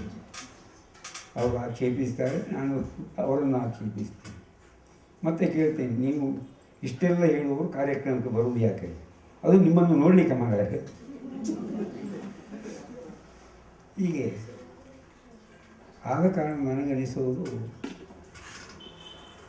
ಒಬ್ಬೊಬ್ಬನ ದೃಷ್ಟಿಕೋನ ಒಂದೊಂದಾದ ಕಾರಣ ಅವನ ದೃಷ್ಟಿಕೋನಕ್ಕೆ ಸರಿಯಾಗಿ ಅವ ವಿಮರ್ಶಿಸ್ತಾನೆ, ಟೀಕಿಸ್ತಾನೆ, ವಿರೋಧಿಸ್ತಾನೆ. ಆದರೆ ಲೋಕೋ ಭಿನ್ನ ರುಚಿ ಎಂದಾಗ ಉಪ್ಪನ್ನು ಹುಳಿ ಅಂತ ಯಾರೂ ಹೇಳುವುದಿಲ್ಲ. ಅವನಿಗೆ ಆಸಕ್ತಿ ಕಡಿಮೆ ಇರಬಹುದು, ಬೆಲ್ಲವನ್ನು ಖಾರ ಅಂತಲೂ ಯಾರೂ ಹೇಳೋದಿಲ್ಲ. ಹಾಗೆಯೇ ಈ ಭಿನ್ನ ರುಚಿಗಳಿದ್ದರೂ ವಾಸ್ತವವನ್ನು ಮರೆತು ವ್ಯವಹರಿಸುವುದಷ್ಟು ಸೂಕ್ತ ಅಂತ ನನಗೆ ಅನಿಸುವುದಿಲ್ಲ. ಇಂದಿನ ಈ ಕಾರ್ಯಕ್ರಮಕ್ಕೆ ನಮ್ಮ ಹುಡುಗಿಂತಲೇ ಇರ್ತೇನೆ ನಾನು ಆರತಿ. ಅವಳಲ್ಲಿ ಇರುವಂತಹ ಪ್ರತಿಭೆ, ಆಸಕ್ತಿ ಇದನ್ನೆಲ್ಲ ರಂಗದಲ್ಲಿ ತೋರಿಸಿಕೊಡುವುದಕ್ಕೆ ಶಕ್ತಳಾಗಿದ್ದಾಳೆ. ಅವಳಲ್ಲಿರುವಂತಹ ಅಂತರಂಗದ ತುಡಿತ ಏನು, ಈ ಕಲಾ ವಿಷಯಿಕವಾಗಿ ಅವಳು ಏನು ತಿಳಿದುಕೊಂಡಿದ್ದಾಳೆ ಅದನ್ನು ಇತರರಿಗೆ ಹೇಳಿಕೊಡುವಂತಹ ಜಾಣ್ಮೆಯೂ ಅವಳಲ್ಲಿರುವ ಕಾರಣ ಆರತಿ ಬೆಳಗಲಿ ಅಂತ ಹೇಳಿದರು. ಅದನ್ನು ಎಲ್ಲರಿಗೂ ತೋರಿಸಿಕೊಡುವ ಸಾಮರ್ಥ್ಯ ಅವರಲ್ಲಿದೆ. ಉಪನ್ಯಾಸಗಳಾಗಿ ಹತ್ತಾರು ಮಕ್ಕಳಿಗೆ ಉಪದೇಶವನ್ನು ಮಾಡುವಂತಹ ಆಕೆಗೆ ಈ ಕಲಾ ಪ್ರಾಕಾರದಲ್ಲಿಯೂ ಅದನ್ನು ತೋರಿಸಿಕೊಡುವಂತಹ ಸೌಭಾಗ್ಯವನ್ನು ಭಗವಂತ ಅನುಗ್ರಹಿಸಲಿ. ಅವರಿಗೆ ಹಿರಿಯರಾದಂತಹ ಶ್ರೀ M.A. ಹೆಗ್ಡೆಯವರು ನಾನೆಷ್ಟು ಒರಟಾಗಿ ಮಾತಾಡ್ತೇನೆ ಎಂಬುದು ಅವರಿಗೆ ಅನುಭವಿಸಿದ್ದಾರೆ. ತಾಳಮದ್ದಲೆ ಅರ್ಥಗಾರಿಕೆಯಲ್ಲಿ ನಾನೆಷ್ಟು ವಕ್ರವಾಗಿ ಅರ್ಥ ಹೇಳ್ತೇನೆ ಎಂಬುದು ಅವರಿಗೆ ಚೆನ್ನಾಗಿ ಗೊತ್ತಿದೆ. ಅವರಿಗೆ ಸಿಟ್ಟು ಬರುವಷ್ಟು ಮಾತಾಡ್ತೇನೆ ನಾನು. ಖರ್ಚಾಗಲೇ ಹೇಳಿದ್ರು ಗೋವಿಂದ ಭಟ್ರು ಅರ್ಥ ಉದ್ದ ಮಾತಾಡೋದು ಬಹಳ ಕಡಿಮೆ ಅಂತ. M.A. ಹೆಗ್ಡೆ ಅವರಲ್ಲಿ ಕೇಳಿ ನಾನು ಎಷ್ಟು ಮಾತಾಡ್ತೇನೆ ಅವರು ಹೇಳ್ತಾರೆ ಸರಿಯಾಗಿ. ಎಷ್ಟು ವಕ್ರವಾಗಿ ಮಾತನಾಡ್ತೇನೆ, ಎಷ್ಟು ಉದ್ದವಾಗಿ ಮಾತನಾಡುತ್ತೇನೆ, ಎಂತೆಂತಹ ಶಬ್ದಗಳನ್ನು ಪ್ರಯೋಗಿಸ್ತೇನೆ, ಎಷ್ಟು ಅವಸರವಾಗಿ ಮಾತಾಡ್ತೇನೆ, ಎಷ್ಟು ನಿಧಾನವಾಗಿ ಮಾತಾಡ್ತೇನೆ. ಅಕಾಡೆಮಿ ಅಧ್ಯಕ್ಷರಾದ ಅವರಿಗೆ ಜೊತೆಯಲ್ಲಿ ಅರ್ಥ ಹೇಳಿದ್ದೇನೆ ಚೆನ್ನಾಗಿ ಗೊತ್ತಿದೆ. ಆದ ಕಾರಣ ಎಲ್ಲರೂ ಸೇರಿ ಸನ್ಮಾನಿಸಿದ್ದೀರಿ. ನಿಮಗೆಲ್ಲ ಭಗವಂತ ಸದಾ ಸರ್ವದ ಎಲ್ಲ ವಿಧದಿಂದಲೂ ಅನುಗ್ರಹವನ್ನು ಮಾಡಲಿ ಎಂದು ಪ್ರಾರ್ಥಿಸ್ತೇನೆ. ಮಾತುಗಳನ್ನು ಮುಗಿಸ್ತೇನೆ. ಅಧ್ಯಕ್ಷತೆಯನ್ನು ವಹಿಸಿರುವಂತಹ ಪ್ರೊಫೆಸರ್ M.A. ಹೆಗ್ಡೆ, ಅಧ್ಯಕ್ಷರು ಕರ್ನಾಟಕ ಯಕ್ಷಗಾನ ಅಕಾಡೆಮಿ ಬೆಂಗಳೂರು, ಇವರು ಅಧ್ಯಕ್ಷೀಯ ಭಾಷಣವನ್ನು ಮಾಡಬೇಕು ಅಂತ ಕೇಳ್ಕೊತೀನಿ. ಇಷ್ಟು ಹೊತ್ತಿನವರೆಗೆ ಗೋವಿಂದ ಭಟ್ಟರನ್ನ ಕುರಿತೆ ಮಾತುಗಳು ಬಂದಿವೆ, ನಡೆದಿವೆ, ಚರ್ಚೆ ನಡೆದಿದೆ. ಮತ್ತು ಮಧ್ಯದಲ್ಲಿ ಸಂವಾದದ ಮೂಲಕವಾಗಿ ಅವರ ಅಂತರಂಗ ಏನು, ಬೆಳವಣಿಗೆ ಏನು, ಇದನ್ನು ತಿಳಿಯುವಂಥ ಒಂದು ಪ್ರಯತ್ನವೂ ಆಗಿದೆ. ಇಷ್ಟಕ್ಕೆ ಮುಗಿಯಿತು ಅಂತ ಅಲ್ಲ. ಈಗಾಗಲೇ ಭಾಷಣಕಾರರೆಲ್ಲ ಹೇಳಿದ ಹಾಗೆ ವಾರಗಟ್ಟಲೆ ಕುಳಿತು ಚರ್ಚೆ ಮಾಡಿದರು. ಮತ್ತು ಇನ್ನೊಂದು ಸ್ವಲ್ಪ ಉಳಿತದೆ ಅನ್ನುವಷ್ಟರ ಮಟ್ಟಿಗೆ ಅವರ ಕಲಾ ಯಾತ್ರೆ ವಿಸ್ತಾರವಾಗಿದೆ. ಅದನ್ನು ಏನು ಕರಿಯ ಕನ್ನಡಿಯೊಳು ತೋರ್ಪಂತೆ ಅನ್ನುವ ಮಾತು ಬರ್ತದೆ. ಆನೆ ಎದುರಿಗೆ ಆನೆಯನ್ನು ಕನ್ನಡಿಯೊಳಗೆ ಹಿಡಿದಿಟ್ಟ ಹಾಗೆ ಒಂದು ದಿವಸದಲ್ಲಿ ಹಿಡಿಯುವ ಪ್ರಯತ್ನವನ್ನು ಮಾಡಿದ್ದೆ. ಅದು ಒಂದು ದೃಷ್ಟಿಯಿಂದ ನಿಮ್ಮ ಮೇಲಿನ ಅನುಗ್ರಹಕ್ಕಾಗಿ. ಭಾಳ ಕೊಟ್ಟರೆ ಪಾಪ ಮಕ್ಕಳು ಬೆಣ್ಣೆ ಅಂತ ಮೆದುಳು, ಅದರಲ್ಲಿ ಅದಕ್ಕೆ ಭಾಳ ತೊಂದರೆ ಆದೀತು ಅನ್ನುವ ಕಾರಣದಿಂದ ನಾವು ಇಷ್ಟೇ ಮಾಡಿದೆ. ಅದಿಲ್ಲದೆ ಇದ್ದರೆ ಇನ್ನಷ್ಟಿತ್ತು, ಅರಗಿಸ್ಕೊಳ್ಲಿಕ್ಕೆ ಆಗಬೇಕಲ್ಲ. ಆ ದೃಷ್ಟಿಯಿಂದ ಕೇವಲ ಪರಿಚಯಾತ್ಮಕವಾದದ್ದು ಅನ್ನೋದಾಗಿ ತಿಳ್ಕೊಳ್ಳಿ. ವಿಶೇಷವಾಗಿ ಮಕ್ಕಳು, ದೊಡ್ಡವರಿಗೆ ಹೇಳಬೇಕಾಗಿಲ್ಲ. ಇಂಥ ಜೀವನವನ್ನು ಸಾಗಿಸಿದಂತಹ ಒಬ್ಬ ವ್ಯಕ್ತಿ ನಮ್ಮ ಪಾಲಿಗೆ ಒಂದು ಆದರ್ಶ. ನಾಯಕತ್ವ ಅಂತ ನಾವೇನು ಹೇಳ್ತೇವೆ, ಈ ನಾಯಕತ್ವದ ವಿವಿಧ ಬಗೆಗಳು ಅನ್ನುವಲ್ಲಿ ಇವೆಲ್ಲ ಗಮನಾರ್ಹವಾಗ್ತವೆ. ಒಂದು ಕಾಲದ ಸಾಂಸ್ಕೃತಿಕ ಚರಿತ್ರೆಯನ್ನು ಸೃಷ್ಟಿ ಮಾಡಿದ ವ್ಯಕ್ತಿ ಏನಿರ್ತಾನೋ ಅವನು ಬಹಳ ದೊಡ್ಡ ಸಾಂಸ್ಕೃತಿಕ ನಾಯಕನಾಗ್ತಾನೆ. ಹಾಗೆ ಅಂಥ ನಾಯಕತ್ವದ ಗುಣ ಗೋವಿಂದ ಭಟ್ಟರಲ್ಲಿ ಇದೆ. ಅಂದರೆ ನಮ್ಮ ಜೀವನವನ್ನು ರೂಪಿಸಿಕೊಳ್ಳುವಲ್ಲಿ ಇಂಥ ವ್ಯಕ್ತಿಗಳ ಒಂದು ಆದರ್ಶ, ಅವರು ಮಾಡಿದ ಸಾಧನೆಗಳು, ಇವು ಕೂಡ ಬಹಳ ಮಹತ್ವದ ಪಾತ್ರವನ್ನು ವಹಿಸ್ತವೆ. ಎಲ್ಲರಿಗೂ ತಿಳಿಸಿಕೊಟ್ಟಂತಹ ಪ್ರೊಫೆಸರ್ M.A. ಹೆಗ್ಡೆ ಅವರಿಗೆ ಧನ್ಯವಾದಗಳು. ಈ ಕಾರ್ಯಕ್ರಮದ ಯಶಸ್ಸಿಗೆ ಕಾರಣರಾಗಿರುವಂತಹ ಎಲ್ಲರನ್ನ ವಂದಿಸೋದಕ್ಕೆ ನಾನು ಯಕ್ಷಗಾನ ಶಿಕ್ಷಕರಾಗಿರುವಂತಹ ಶ್ರೀಮತಿ ಪ್ರೇಮಾ ಹೆಗಡೆ ಅವರನ್ನು ವೇದಿಕೆಗೆ ಬರಮಾಡ್ಕೊಳ್ತೀನಿ. ನಾನು ಯಕ್ಷಗಾನ ಶಿಕ್ಷಕಿ ಅಲ್ಲ, ಅವರ ಶಿಷ್ಯೆ. ಧನ್ಯವಾದ. ಎಲ್ಲರಿಗೂ ನಮಸ್ಕಾರ. ಇಷ್ಟು ಹೊತ್ತು ನಮ್ಮೊಡನಿದ್ದು ಕಾರ್ಯಕ್ರಮದ ಅಧ್ಯಕ್ಷತೆ ವಹಿಸಿ ಮಾತನಾಡಿದ ಕರ್ನಾಟಕ ಯಕ್ಷಗಾನ ಅಕಾಡೆಮಿಯ ಅಧ್ಯಕ್ಷರಾದ ಪ್ರೊಫೆಸರ್ MA ಹೆಗ್ಡೆ ಅವರಿಗೆ ಸಂಘಟಕರ ಪರವಾಗಿ ಹೃತ್ಪೂರ್ವಕ ಕೃತಜ್ಞತೆಗಳು. ಗೌರವವನ್ನು ಸ್ವೀಕರಿಸಿ ನಮ್ಮನ್ನುದ್ದೇಶಿಸಿ ಮಾತನಾಡಿದ ಶ್ರೀ ಸೂರಿಕುಮೇರ್ ಗೋವಿಂದ ಭಟ್ಟರಿಗೆ ನಮ್ಮೆಲ್ಲರ ಪರವಾಗಿ ಧನ್ಯವಾದಗಳು. ವೇದಿಕೆಯಲ್ಲಿರುವ ಯಕ್ಷಗಾನ ಅಕಾಡೆಮಿಯ ರಿಜಿಸ್ಟ್ರಾರ್ ಆಗಿರುವ ಶ್ರೀ SH ಶಿವರುದ್ರಪ್ಪ ಅವರಿಗೆ ಧನ್ಯವಾದಗಳು. ಯಕ್ಷಗಾನ ಅಕಾಡೆಮಿ ಸದಸ್ಯರಾದ ಶ್ರೀ ರಾಧಾಕೃಷ್ಣ ಕಲ್ಚಾರ್ ಅವರಿಗೂ ಧನ್ಯವಾದಗಳು. ಯಕ್ಷಗಾನ ಅಕಾಡೆಮಿಯ ಇನ್ನೊಬ್ಬ ಸದಸ್ಯರು ಹಾಗೂ ಯಕ್ಷದೀವಿಗೆಯ ನಿರ್ದೇಶಕಿಯಾಗಿರ್ತಂಥ ಆರತಿ ಪಟ್ರಮೆ ಅವರಿಗೂ ಧನ್ಯವಾದಗಳು.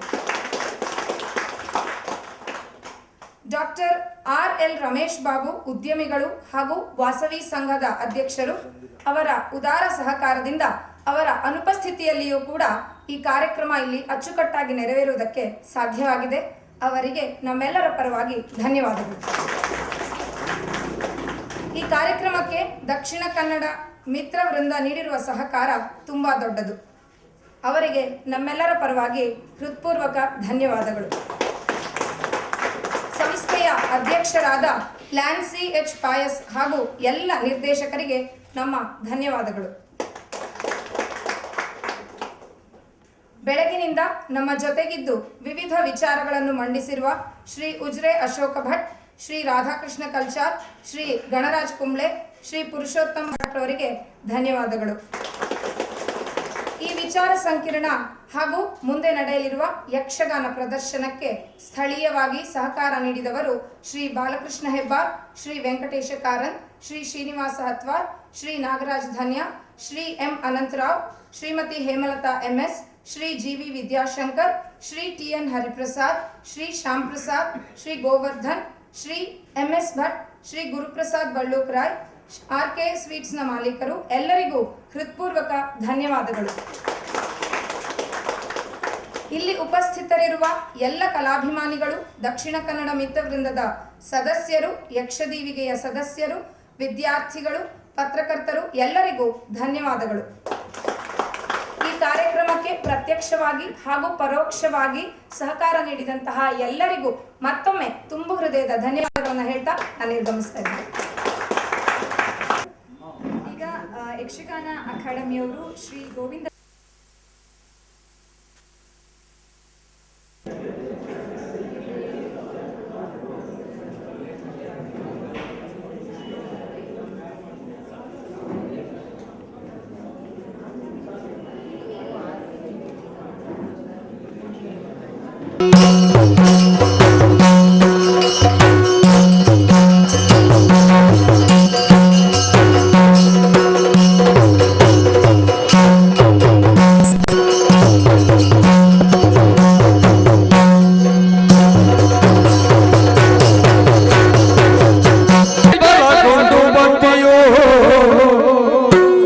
Vicar,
ಧರಣಿ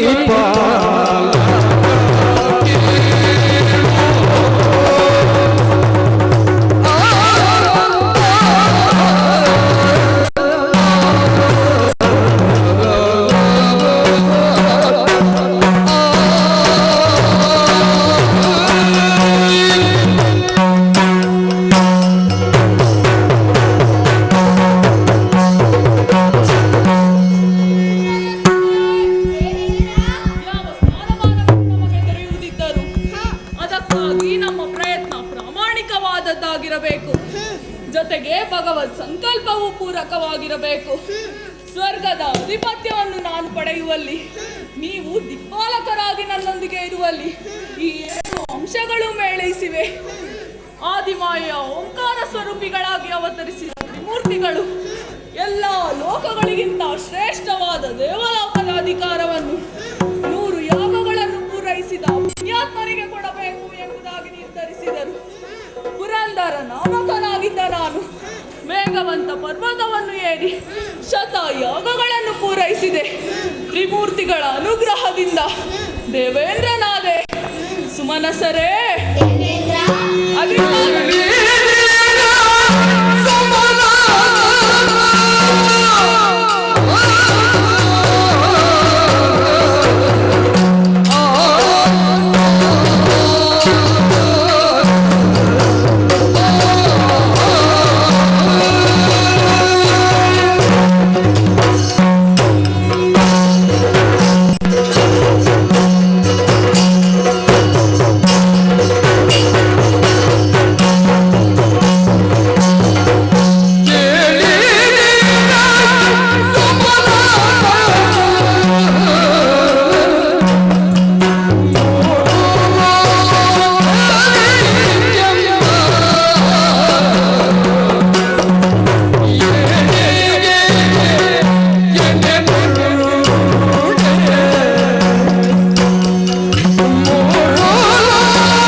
ದಿಕ್ಪಾಲಕರೇ, ಲೋಕ 3ರ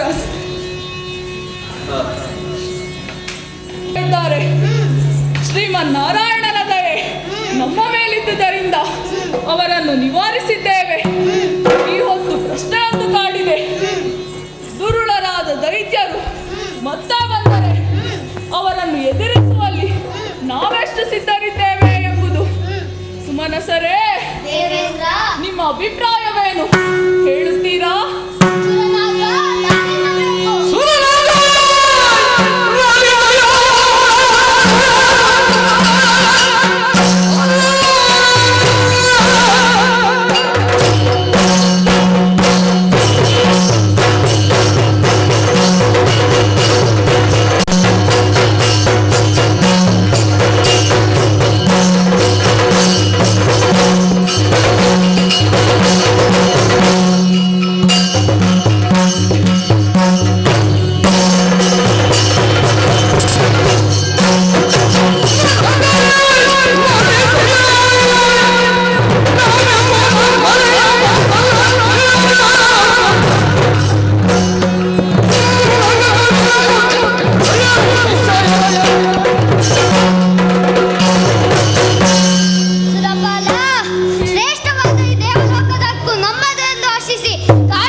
ಬಹಳ ಸಂತೋಷ. ನಿನ್ನ ಅಭಿಪ್ರಾಯವೇ?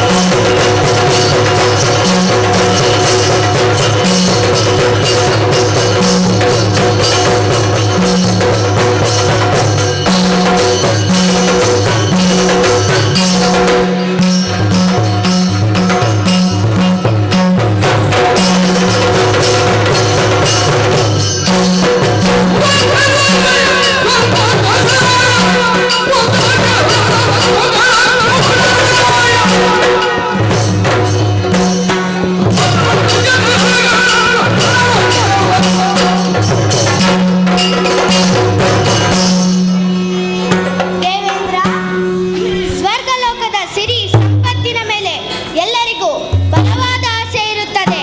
ಅದನ್ನು ಪಡೆಯಬೇಕಾದರೆ ಶ್ರದ್ಧೆಯಿಂದ ಭಕ್ತಿಯಿಂದ ಪಡೆಯಬೇಕು, ಹೊರತು ಬಲಾತ್ಕಾರದಿಂದ ಪಡೆಯಲು ಸಾಧ್ಯವಿಲ್ಲ. ದಾನವರ ಪ್ರಯತ್ನವೇ ಅಂತದ್ದು. ಶಕ್ತಿ ಪ್ರಯೋಗಿಸಲು ನೋಡುವುದು.